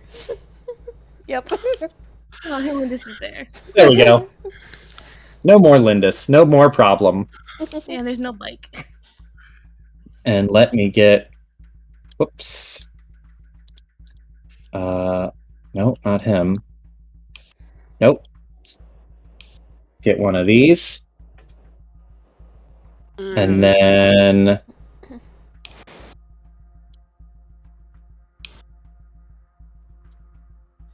Oh, here. You need to be a little bigger. And then... Where's Neon? Oh, she's in PCs. I'm looking at NPCs. Who gets But- the door? I assuming. Does Legacy want to get the door? No. Alright then. Kai gets the door. Larry is here too. Larry gets the door. Don't mind us. And Neon takes off her shoes and leaves them at the door. There we go. Don't need that bike anymore. So you open the door, and everyone just kind of shuffles in. Found her along the way. Huh. Okay. Welcome, I guess. She gives a little bow. May I come in? Of course. Thank you. The other one sits on a couch. Kaya. Well, I don't know. Give him like the basics of bathrooms over there. Help yourself. Not to Where be is the rude. bathroom? Oh, sorry. Sorry, go ahead. Say, not to be rude, but where is Legacy? You just see Legacy like pop her head out from the door to her room when she hears people enter. She's like doing a double take as she's like watching Neon go through the like past the hallway.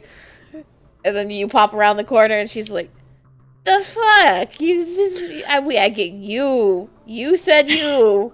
And it was you and Bengetti. And then you We'll be out of lying your hair. bitch." We'll be out of your hair soon enough. I need to talk to you. Mm. How easily could you remove the tracking from that tracker? Do you mean the programming or just break it? Because I mean, you can smash it with a hammer in 2 seconds.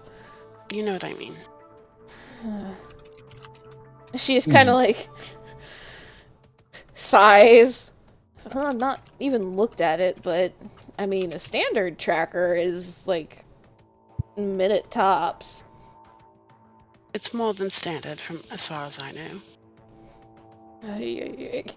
She is like she is like changed in like I imagine she has like washed her hair really fast and so like the dark red dye from a couple of days ago is now like pink. She was like trying to support Kaya. And so it's like still damp and she's like just like pushing it out of her face.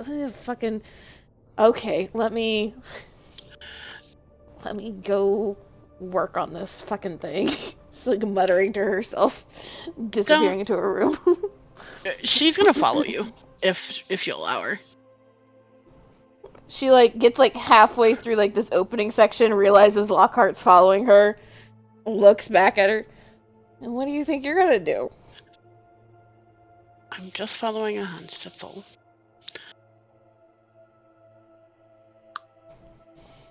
You, Lockhart, like walk into the room, and immediately behind you, you're like, "What's going on? Stay. What? Why? You'll have your chance in a moment. What do you mean? I don't even know what that means." I close the door.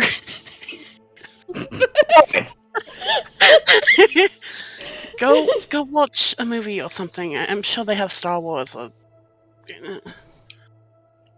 Then Getty like just looks back and just yeah, and then he turns to Kai and just goes, "I'm gonna guess that you don't have any sort of movie viewing device here.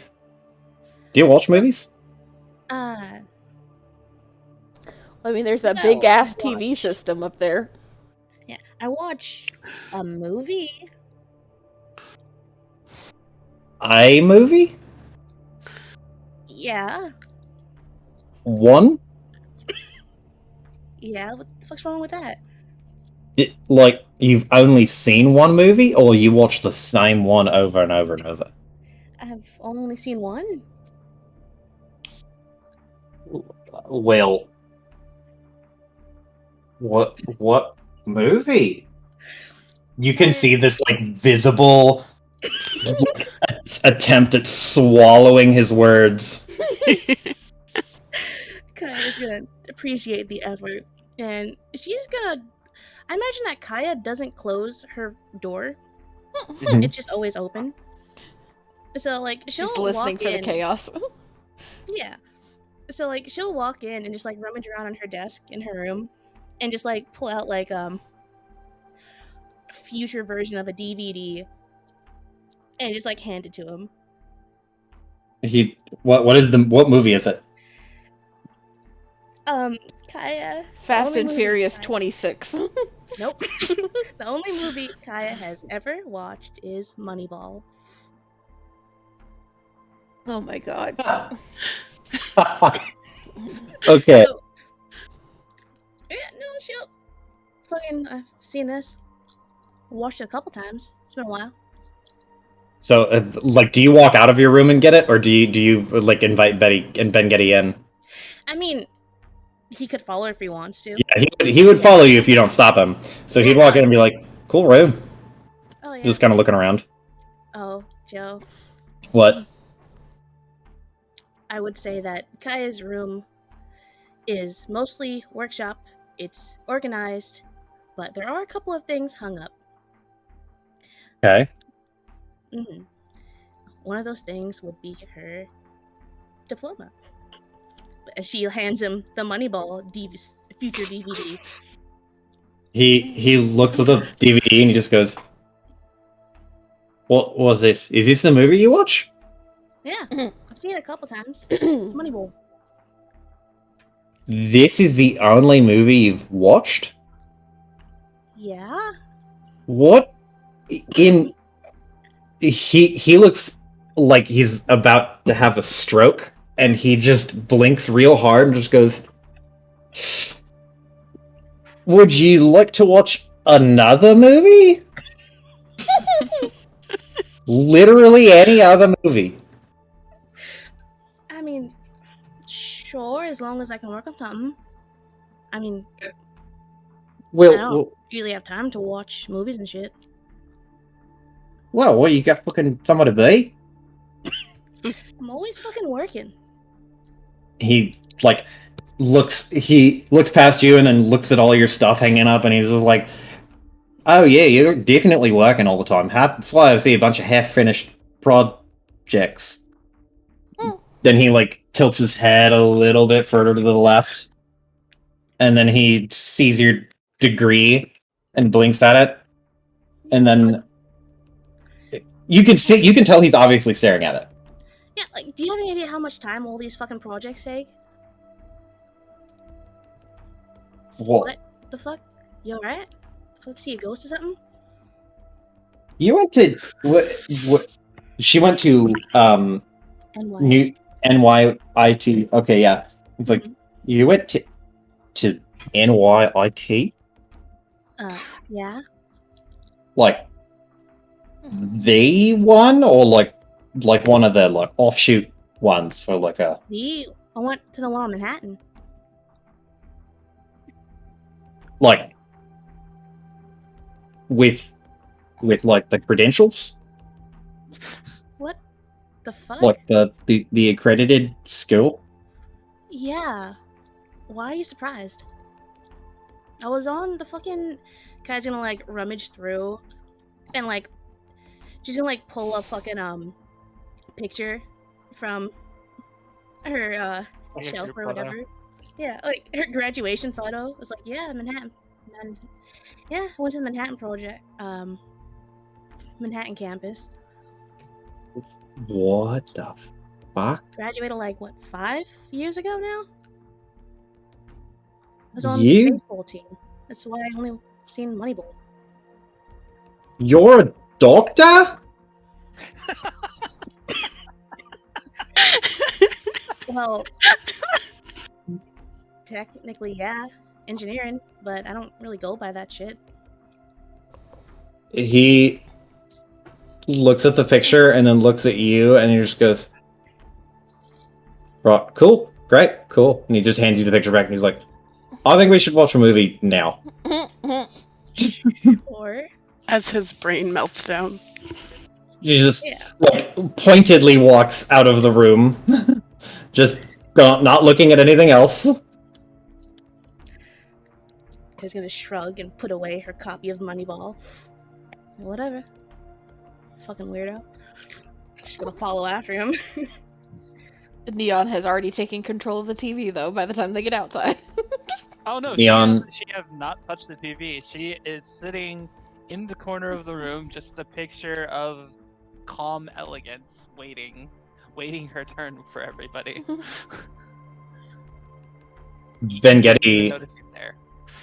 Vengetti will run and sit down on the floor and lean against the coffee table until it's against the couch. And he would if there, I assume there's a remote or something like that, and he would start flipping it.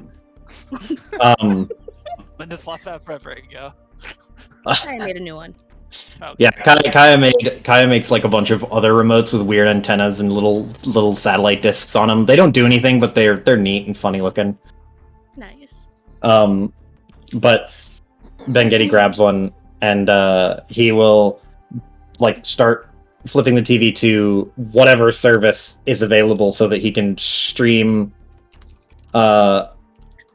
whatever fucking Star Wars movie. Star Wars Episode 10. Gandalf returns. God, he is very pointedly trying to not think about anything. Because, like, I imagine that Kaya has shared her age. Yeah. She's younger than Mengele, right? Yeah. Yeah. She's a She did doctor. say. He isn't. She did say that she graduated 5 years ago. Yeah. She's a doctor. He isn't. That's kind Mhm. It stings. It stings for him. But I'm back. hello. Hello. Sorry. about that. Oh, you're good. Everything okay? Someone sneak attacked, ass kicked me, so I needed to kick ass back. Oh, He's a coward. so while you guys are watching Star Wars, like, you're watching it in order because that's how Ben Getty's brain works. He's like, you got to watch episode 1 because it's the first. But while you're doing that, Legacy, go ahead and roll me an intelligence, or not intelligence, clever check. Huh? I do want to point out, I want her to say how difficult it would be if she could do it kind of like theoretically, essentially. Okay. Well, I mean, she would not say how difficult it would be until she actually looks at the device. Yeah, could she put it back together then? Well, it's not been taken apart. Okay, but could she? She Like, Lockhart will ask that. So she's asking if she takes it apart, does Legacy think she can put it back together? Yes. Well, How difficult would that be?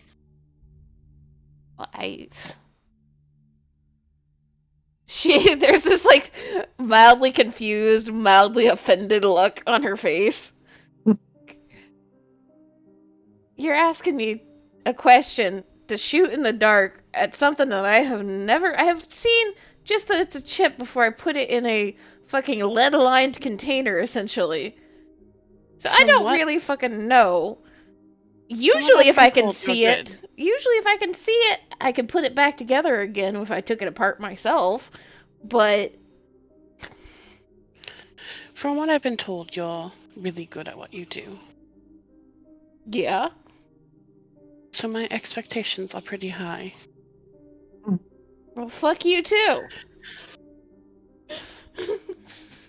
Look, I just need Ben Getty to look at it after you've messed with it, okay? Try and get it back into the state it was previously, if you can. She just, like, and she rolls her eyes and waves a hand, like, dismissively, and continues what she was fucking doing. Lockhart's going to time it and watch everything.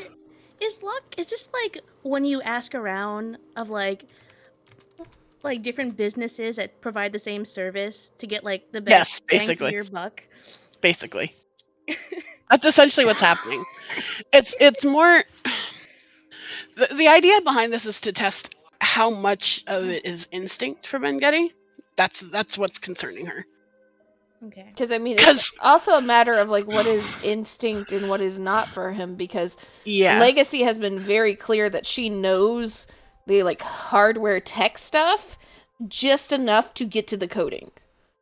The coding is where the coding and programming and software is where Legacy's brain kicks into high gear. Where I'm assuming it would be the opposite for Ben Getty then. Probably, from what I've been understanding.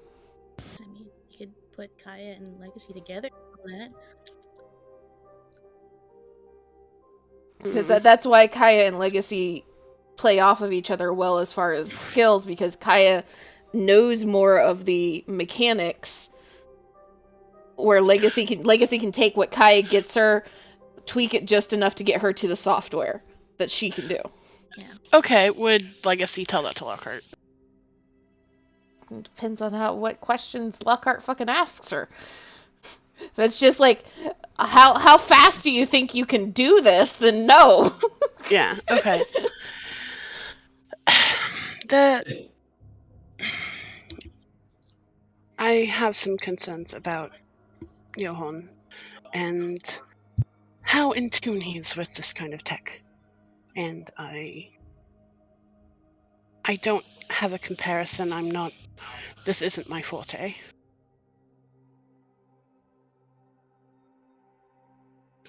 How simple do you think this would be? I guess is what I'm trying to ask.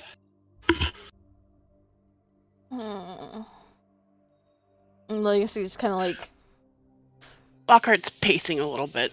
you see, Legacy's thinking for a second. She's gone from the slightly higher key, like, fuck you, to like, okay, there's an actual question here. Joe, how much of higher end corpo software and shit has Legacy either not necessarily even like dug into, but encountered in her hacking? She would have encountered some.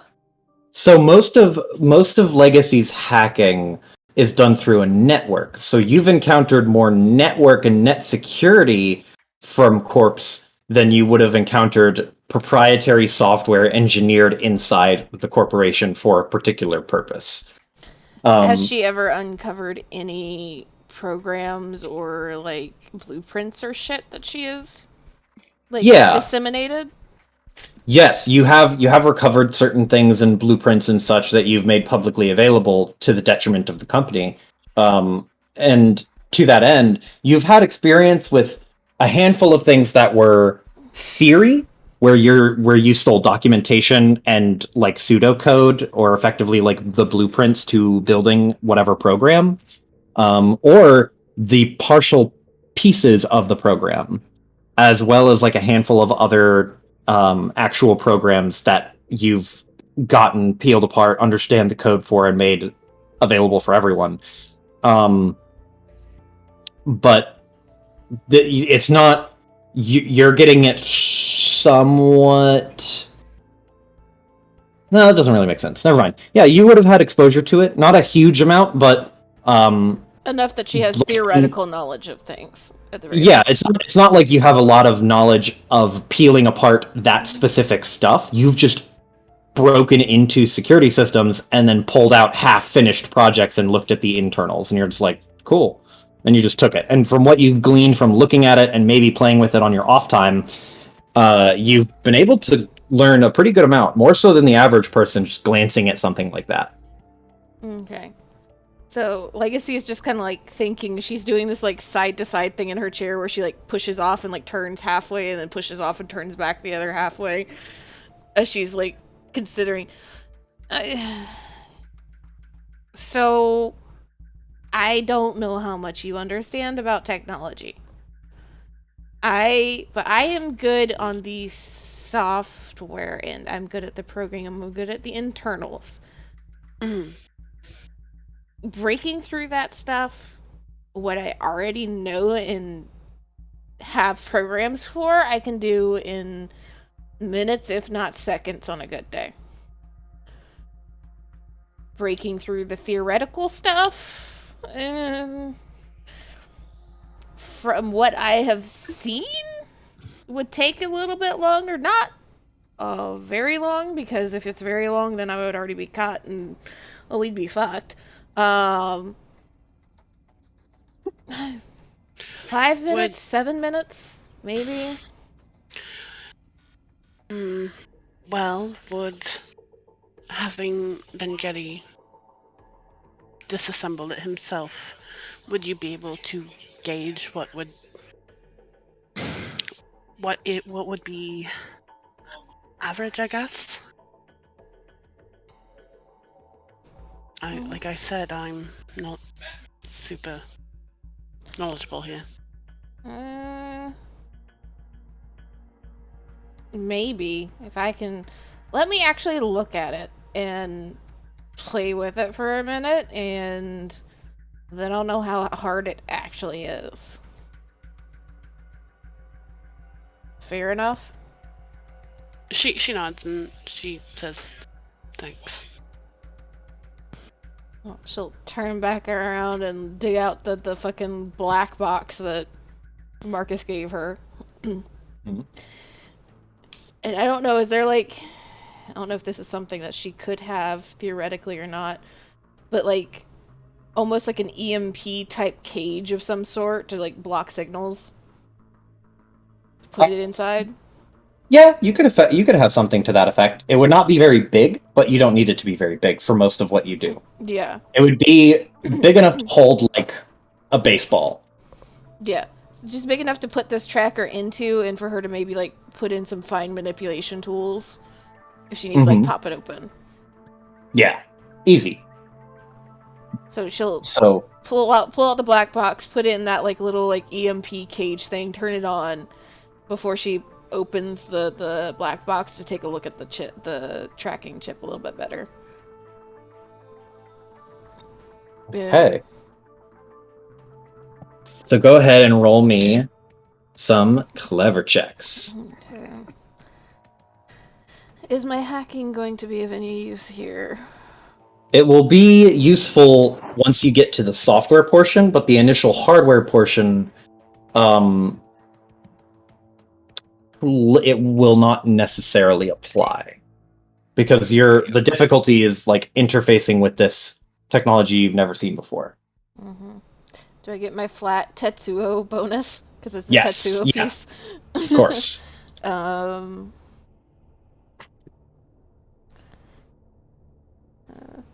Hacking and social roles. That's not going to be done yet. Sweet.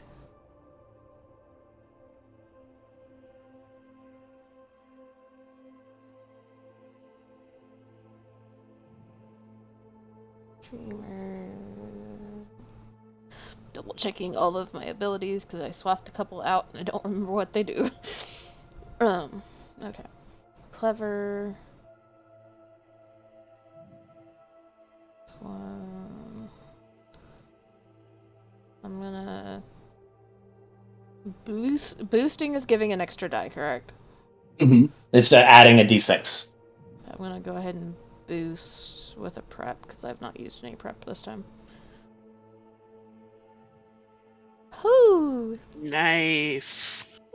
So you are in rare form as you are flipping it around in that little cage.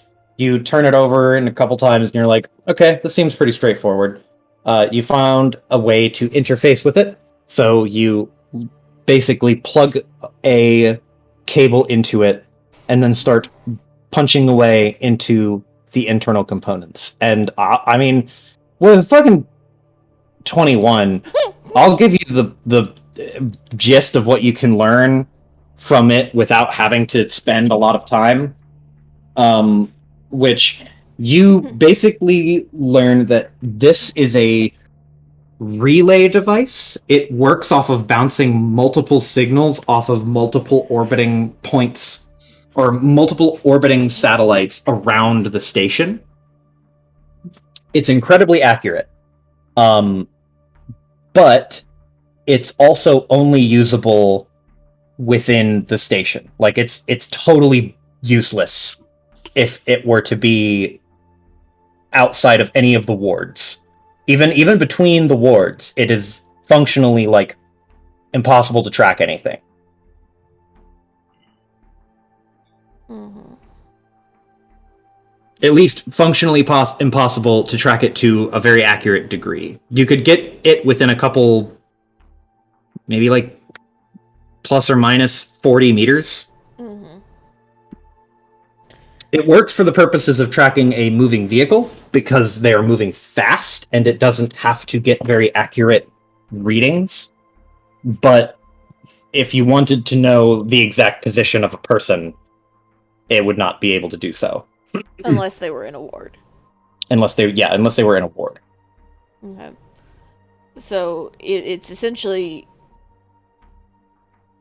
so the signal is bouncing between the multiple satellites for triangulation purposes or for Mhm. like okay.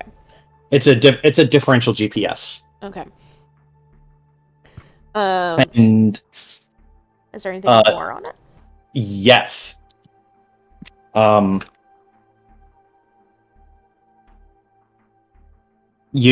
So as you do you're digging around, you also notice that this, like, as you're sifting through it, you discover a handful of not like a signature, so to speak, but you do start to see this sort of proprietary security system that you've run into before. You've dealt with Tetsuo before. Mm-hmm. And going through this, you're getting the familiar vibe of like, okay, this is definitely Tetsuo tech. It's set up in a very similar way. If it's not Tetsuo tech, it is a fan copy.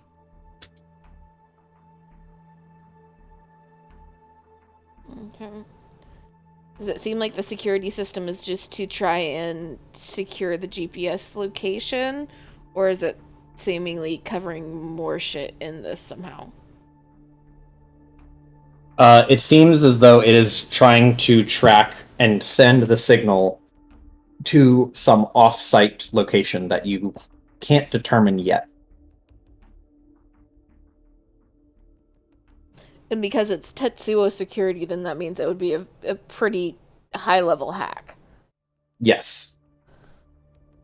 But the basic GPS machinery of it is very accurate, but fairly basic. Yeah, the actual GPS functionality of the device is very straightforward. And the hard part here is the actual security and transmitting of the information. It's encrypting it with the Tetsuo security protocol that is you've danced around this before, and it is a very, very hard to crack. I think it's an ICE, right? ICE. Mm-hmm. So Legacy will kind of examine it. She goes from just like this, like sitting semi-normally to like the more she is figuring out about it, like one leg comes up propped into the chair, like bent over it, like gremlin bisexual sitting. And eventually she just kind of like puts it down for a second, stretches, and looks back at Lockhart. So you're wanting to know what a normal person would be able to do with this, right? Mhm.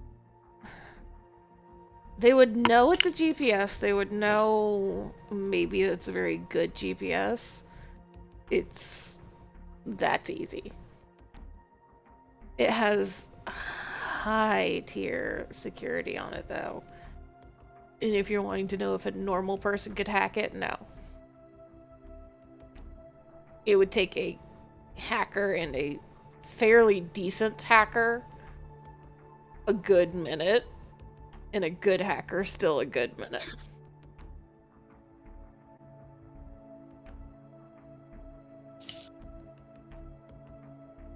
That or somebody that knows the codes and knows immediately how to get into it because they have the passwords.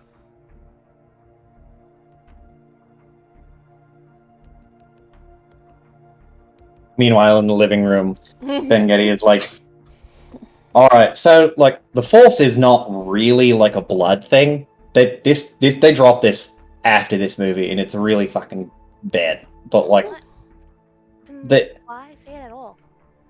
Why what? Why have it be a blood thing at all? That was not. It was not.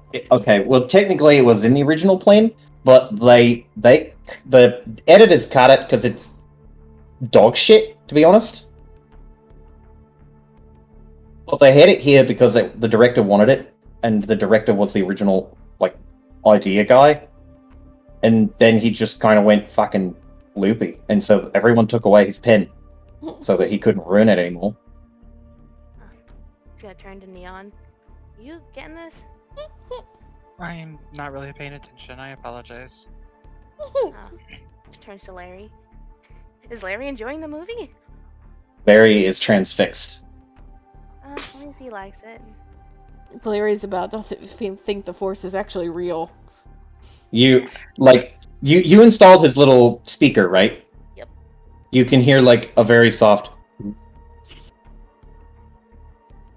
just like the very very faintest Toy Story aliens like ooh. Neon has lived with Kanako enough to learn to tune out things she doesn't like. It is a skill she greatly has.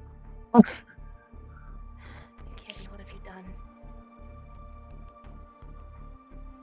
Ben Getty is now watching the movie again. He's like, alright, like, we're about to get to one of the best parts, which is the introduction of Darth Maul. Who, Paul? Maul like Maul, not like the shopping center. Like a hammer. You know what a maul is, right? No. Imagine Fuck. a spiked ball on a stick. How are you a doctor? He just grabs the side of his head. Somebody's jealous. I'm not jealous. You're not? You're not a doctor? No, I'm not a doctor. Do I look like a doctor? I mean, you kind of also being a genius and all a lot. Well, Kind of assumed you'd at least be a doctor or something. well, what do you mean at least?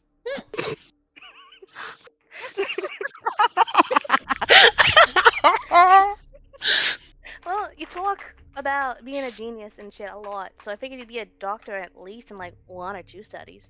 Well, look, those things aren't like mutually exclusive. I can be one without the other. I mean, it wasn't like it was that hard. It was just time consuming. And you're older than me, right? Dig it in. Dig the, Just dig the knife in. he is chewing on his words so hard. He Self-control. Kai can go, every time he fucks up now, Kai can go, see, this is why you're not a doctor. he opens his mouth and just and then closes it and then opens his mouth and he's like and then closes it and he just doesn't know what to say. He is trying really hard not to be mean. Look, sorry if I offended you. Didn't mean it. It's fine. Take it as a compliment, How? because I thought you had at least 2 doctorates. You're smart not? enough to get You one think if he's you less want of one. him now. It just sounds like you think even less of him now.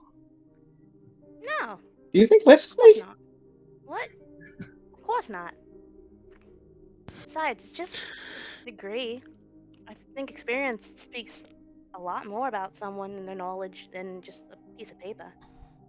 Exactly. That is exactly why I don't have my degree. Okay.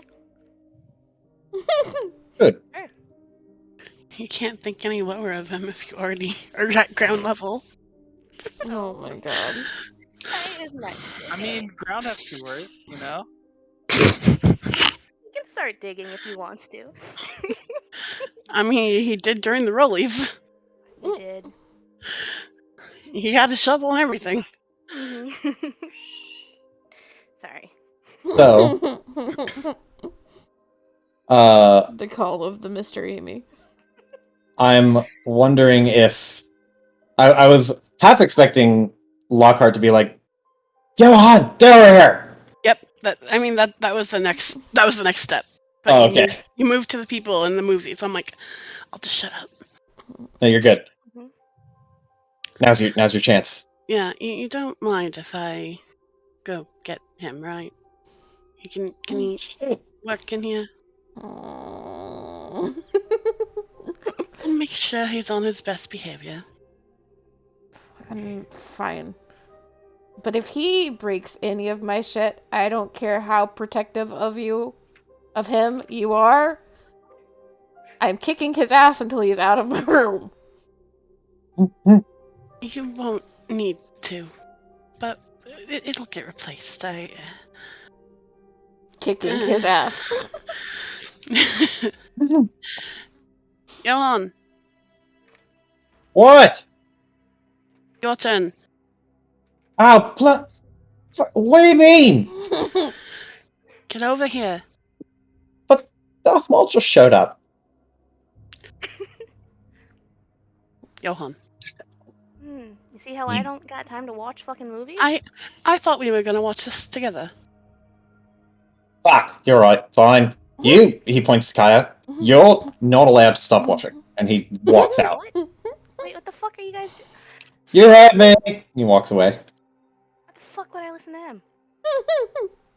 Larry floats over behind your head, like puts both little manipulators on the side on your temples, and then sits on top of your head, and then turns your head to the screen. Showing mercy to Kaya, I go to the remote and turn it off for her. No, it's fine. It's just, what the fuck are they doing? And I'm a little worried about Legacy and Mangatti being in the same spot. Yeah, that's why I feel like you're charged to be with the others. So, Gathering the chihuahuas. Yeah, just fucking. I do want to whisper to Legacy, like, let me know if it's odd how quickly he gets through it. Try to be subtle. what am I doing? What do you want? He looks around and just goes, cool room. She's going to kind of stand like behind Legacy and let him kind of move over here so they're next to each other. Could you get into that thing? What? What, like, break apart the actual device, or like, and he looks at the screen. See, Oh, the security system? see, he has the exact same questions I do, and you were getting frustrated with me. No. He looks at it, and then just, you can see him just reading the device. Like, he looks at the device, and his eyes kind of dart around it, and then he looks at the screen and just goes, oh yeah, give me a second. And he, like, gestures. He doesn't sit down, actually. He reaches over and grabs a keyboard. There's probably, like, 7 keyboards on your desk. I just imagine you have a bunch. And he just grabs one, and he's like, is this the right one? She'll give him the appropriate one. He switches and he's like, immediately starts typing. Legacy, you are watching him not hack it, but just it's sort of cheating because he clearly knows this security system. But he's literally just going through and typing in the security codes, which are like 16-digit numbers, or rather 16-digit alphanumeric codes. So he's going essentially through similar backdoors that Legacy would have for things that she has, quote unquote, done cybersecurity for. Yes, he just knows the code. It's like it would be the equivalent of you have to break into the house, but you've picked this lock 100,000 times, so you just know it by feel. Okay. So he punches in a security key, and then waits a second. Then he'll type into another thing, open up a third window, go back to the first one, and then after probably 2 or 3 minutes, he's like, okay, well, it's not perfect, but like I can get the data stream. What do you want the GPS for? Are you tricking someone? Legacy was watching this. You see it first. She was very interested in what he was doing, and then she seemed mildly offended. And then she looks at Lockhart, and it's just like this like confusion on her face. What? Did you? You're not a white hat hacker, are you? You don't do cybersecurity, right? You like the actual building of shit?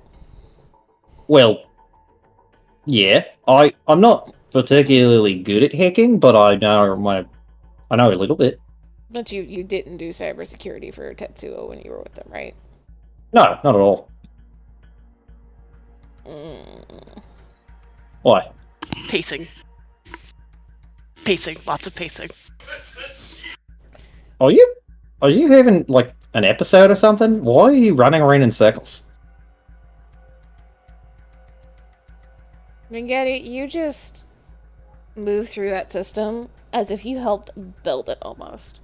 I know because that's how I go through the back doors and different security. They're not normal? That? No. Oh. He looks at the computer and then looks back at you guys and just goes, well, to be fair, I was just talking to Kai about how I'm a genius and don't need a doctorate to be certifiably a genius. Knowing passwords to systems that you shouldn't know passwords for has nothing to do with genius. It has something to do with it, like a little bit. The fact that you remember it, maybe, but that's about it. Well, And wouldn't they have changed those codes by this point? Technically.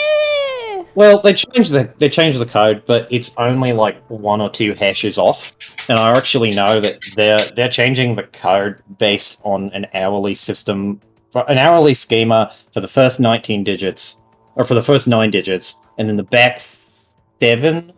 I think I'll just whatever original numbers appear in the initial 9. Except you take out the alphanumerics, and then it's mod 3, mod 7, or mod 11. And you just scramble and iterate however many times it takes. I mean, that's just Tetsuo. That's it. What?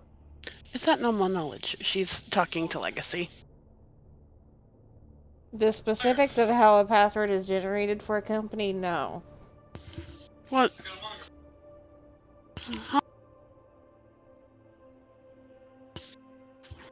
As Lockhart is like quizzing her and Minghetti is going back and forth, Legacy wants to take a look at the data stream that he's pulled up. So, the stream of data that he has accessed, this was the tracker that was on Kaya. So you can see just a flurry of data points from what appears to be, like, somewhere in Voyager Ward, and then it's tracking something outside Voyager Ward. It goes into, fucking Christ, Adams Ward, and then Mercury Ward, and then, Amal Ward. It goes back to Voyager Ward. Eventually, it's inside Seishin Ward, and you see it start to go out and up. And then when it gets outside of the station, you can tell when it gets outside of the station because it goes from having like a couple thousand points every second to maybe like 10. And in the data, like the actual chart of the points starts to get like more sparse. But you have in like a just dearth of GPS coordinates that have come through. And is there any way for her to take a look at kind of the backtrace it to where that information is being sent? Yes. You like with having Ben-Getty having just entered the security code and the encryption, you have access to the data, and you would have, and the actual legacy data that was on it before, you already have access to, which is why you can see historical stuff. You can tell it is being sent to a cloud server that has a very similar encryption, or at least similar looking to what you just saw. So you would assume it's probably a Tetsuo cloud server. Okay. She will swipe as much of the data as she can off of it to store and analyze. Above table here. Just making sure it did stop sending data once it was in the item thing, right? Yes, Little box. yeah, you would know exactly when it ended up in the case because it just clicked off. It just stopped recording data. And is it trying to record data again, even though it's in the EMP thing? Yes, so if you were to access the most recent files and look at the data stream from the most recent to the oldest, you would see that right now the GPS signal is being just scattered randomly throughout the station. Like it's appearing in places where it could not possibly be.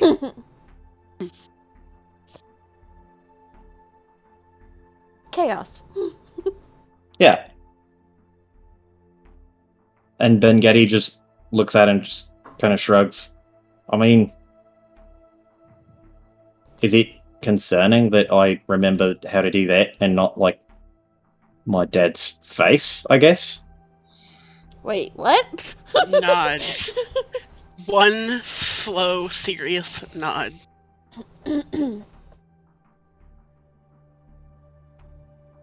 Well, I mean,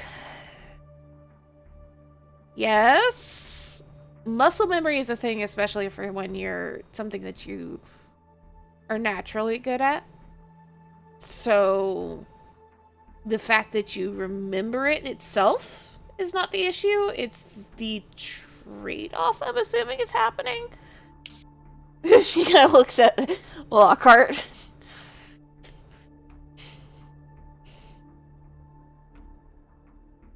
She's biting her lip a bit as she's kind of thinking.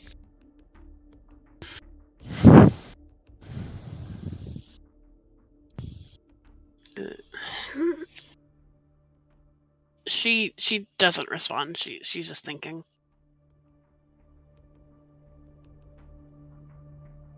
Sorry, my brain is whirring right now, so Oh, you're good. I'm like, what does this mean? Ben Getty just shrugs and just goes, I'm not sure what to tell you. So if you know how to do this with this system, and she kind of looks towards her computers. It's like towards even a monitor that's just like on a fucking like screensaver at the moment. There's a possibility you know how to get into some of the other ones. Wouldn't I know if I could get into it? Well, I mean, your brain seems kind of broken right now, so I don't know what you do know and don't know. Don't be offended. My brain is working fine. Don't be offended. Lots of people's brains are broken. Not mine. Either way, it would be. Sorry, you just had like the most severe concussion you could have without being dead, like 24 hours ago. Well, I mean, if it's any consolation, I don't remember if I could remember this before the motorcycle. It's just but I can remember stuff before the motorcycle. It just further adds to the point of your brain is probably broken, but that might be useful. Do you have something similar? Me? That he could mess with, yes. And she looks back to her computer and starts thinking, well, I mean, can't tell you how many times I've run up against a Tetsuo wall. Wouldn't be that hard to backtrack to one. But would Is this somebody work? talking about breaking into Tetsuo things in there? Knock, knock. It's just like the random bits and pieces of conversation, every third word drifting out of the room. Talk about hacking it. Neon stands up. May I come in? Fucking, why is my room party room all of a sudden? God damn it. Because you're the business room and not the Star Wars room. What guy is trying to coax Larry away from the movie? It's like, I think we had to talk about stuff. You can watch by I yourself. was actually here. I'm gonna be hitting Tetsuo Transport in a day or two. real top secret shit. You guys What? want in? Any idea what it is? Only that it's so secure, they're trying to slip it under the radar. It's going to be heading to Turingborg in a day or two. Hmm. So Well. kicking the hornet's nest. Well, Yeah, you wanted to basically. test Bengetti. No. And if you're stealing No. stuff, it might be good to know what it is in case you're about to go put your hands on a bomb without knowing it. She nods. So, what do you want me to do? You're going to be my hacking assistant for the next couple of days. I prefer the term partner. Sure you do. Get this indignant look on his face. I contacted somebody, and they're going to be writing a script to find out where it's coming from. But I'm going to give you my phone at that point to make sure there's not anything malicious hidden within it. No, that's a good policy. Do you know who you contacted? Some guy here at Adam's Ward. So- It's worth. So you hand Legacy your phone, and you Legacy, as you say, like, oh, do you know who you contacted? You look at the phone and you see the brief exchange. I assume you handed her the phone with the exchange up. Okay. You see the brief exchange and you know that number. This bitch! She says that out loud. This bitch!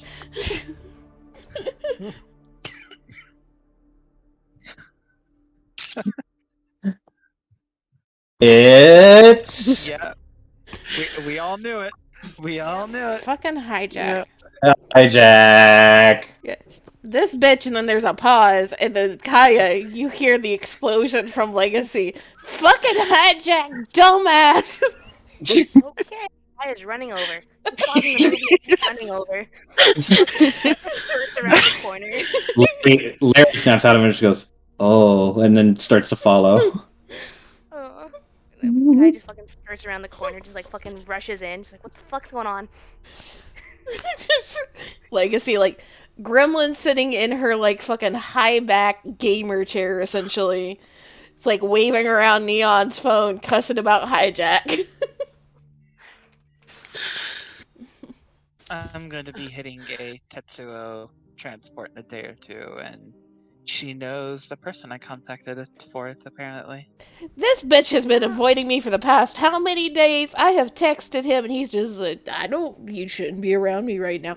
Fucking dumbass. She gets up and starts trying to leave. Alright, hold on. You know where his apartment is, by the way. Yeah, that's why she gets up and starts trying to leave. Oh, legs, hold on. Maybe take a deep breath. We can talk about this. And then we can confront him, you know, but it wouldn't be good to go there when you're, kicky. I do need him alive to write that script. I'll say, to be honest, I don't think she could kill him with kicks, so it's probably fine. She'd find a way. No, like, she could maim him, but, like, you need him alive, he's not gonna die, he'd just be, like, maimed. Yeah, I feel Lockhart like gets between the two. Proactively gets between the two. There's This is a compliment. It's like she's able to beat the piss out of him, but, like, not murder him. yeah, That's she'd good. She'd find a way to use the fucking force. That's not how the Force works.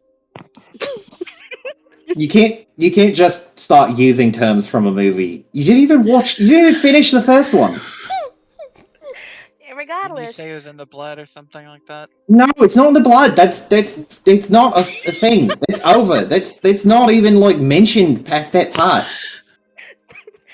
Like shady storytelling. legs. Okay, well yeah, it is shitty storytelling in the first one, but the first one's like the worst of them. Well, okay, that's not necessarily true because it has really good music. But look, what? It's not how the Force works. I'll explain it to you later. What No, thank kind you. of fucking crimes do you guys plan on committing while you guys are talking here? We're hitting a Tetsuo transport. supposed to contain some top secret stuff. They're trying to keep it under the radar, and I want to hit it. And you got Hijack to help you? That weirdo? Well, I see that there's some negative reviews about him all of a sudden. Legacy just like sighs really heavy and sits back down in her chair. I came to him because he was known to have invaded the Turing War a couple of days ago, or the Turing Ward and into this lab in particular. So that's why I came to him. It's not a bad review, and yes, he's a weirdo, Kaya, but he's a damn good hacker, even though if I don't know exactly what he's done. And she like pauses and shakes her head. He doesn't have a day job from what I know of. He only survives off hacking, and he's able to afford one of these apartments all by himself here. And all the tech you need to hack. Just off of what he pulls off. Well, like I said, he was known by my contacts to have gone to the Turing Ward into this lab, so he's probably a thief like you guys. Like into what lab? Like a Tetsuo lab? Yep. Their experimental lab? Yep. That's the one I'm gonna hit. Vengetti looks like surprised. You know, And Go ahead. No, you go ahead. Just fucking finish it. That's it. He's just shocked. Oh. Like, wait, Neon, do you know whatever the fuck it is you're gonna take? Whatever it is, I know it's serious enough that they're gonna dip it under the radar for it. Usually, when things go to Turing Ward, there's fire ants crawling all over the place. But I got a pretty good leak that this one's gonna be just trying to pass through as a normal civilian, which means they want this really hush hush. Oh, with any luck, we'll figure out what it is before Neon puts her hands on it, just in case it wants to blow her up. But first, I need to go kick the ass of one particular hacker, because apparently he's not too busy to do this, but he's just too busy to respond to my damn text messages. Legs, try not to kick him. But You hear back up. Vengetti like slides over towards Kaya, and you hear under Legacy. You can hear this, but he's like, "Is he like an ex-boyfriend?" I don't think so. Okay, so current boyfriend. No, that was Marcus. That would mean she's two-timing. She doesn't seem the type. No, this is just a hack a friend. Excuse me, polyamorous is a thing. He points and just goes, "It could be double boyfriends." You froze up the second that Marcus told you he loved you earlier today. You are not in another relationship. I didn't. Well- Legacy didn't say that in character. I was just putting that out of character. Oh, yes, you Okay. did. Neon was ready with the cutbacks. Legacy is like hearing this and just rolling her eyes because none of you even knew that she was like trying to message Hijack because she is trying to recruit her hacking army. Mhm. Yeah, this is Vengetti doesn't know who this fucking dude is. He's just like, I don't know what to do. Yeah. Lockhart asked if you wanted backup. Well, she has Kaya at least. Uh, Lockhart was a great backup. If not, we will be leaving. I don't. Honestly, you would just scare the shit out of him. Isn't that the point? You probably shouldn't see me either, for that matter. Did you scare the shit out of him too? Is he? What'd he say? Pointing, Vengetti like points to like looks at Legacy and just goes, "Wouldn't she scare the shit out of him too?" He was at these coordinates last I saw. He gives the coordinates. The coordinates to you they don't mean anything immediately. They are near a couple of other apartment complexes a few miles from here. Or rather, a few blocks. Legacy just like looks at the coordinates and she'll take them, but she shrugs. I know where he fucking lives. There.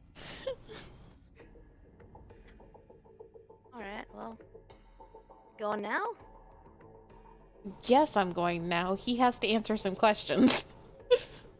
Alright. You guys heading out? I believe that's our cue to leave. Yes, get out of my fucking room.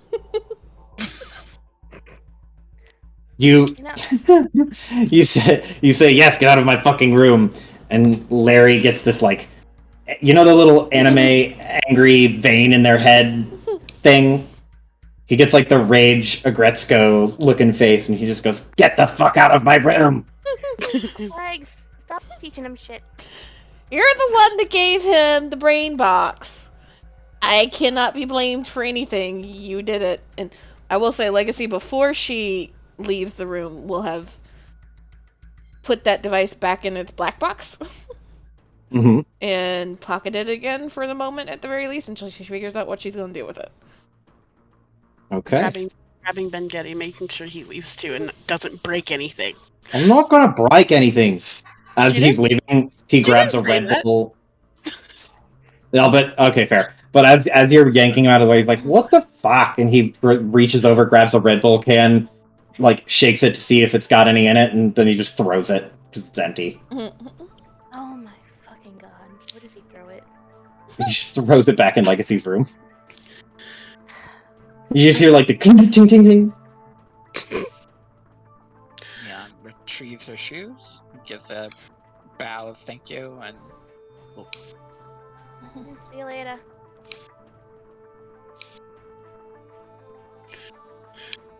Sorry for the detour. I believe he wanted to go home now. Larry like floats really close to you, Kaya, and just goes, "Fuck," in Legacy voice.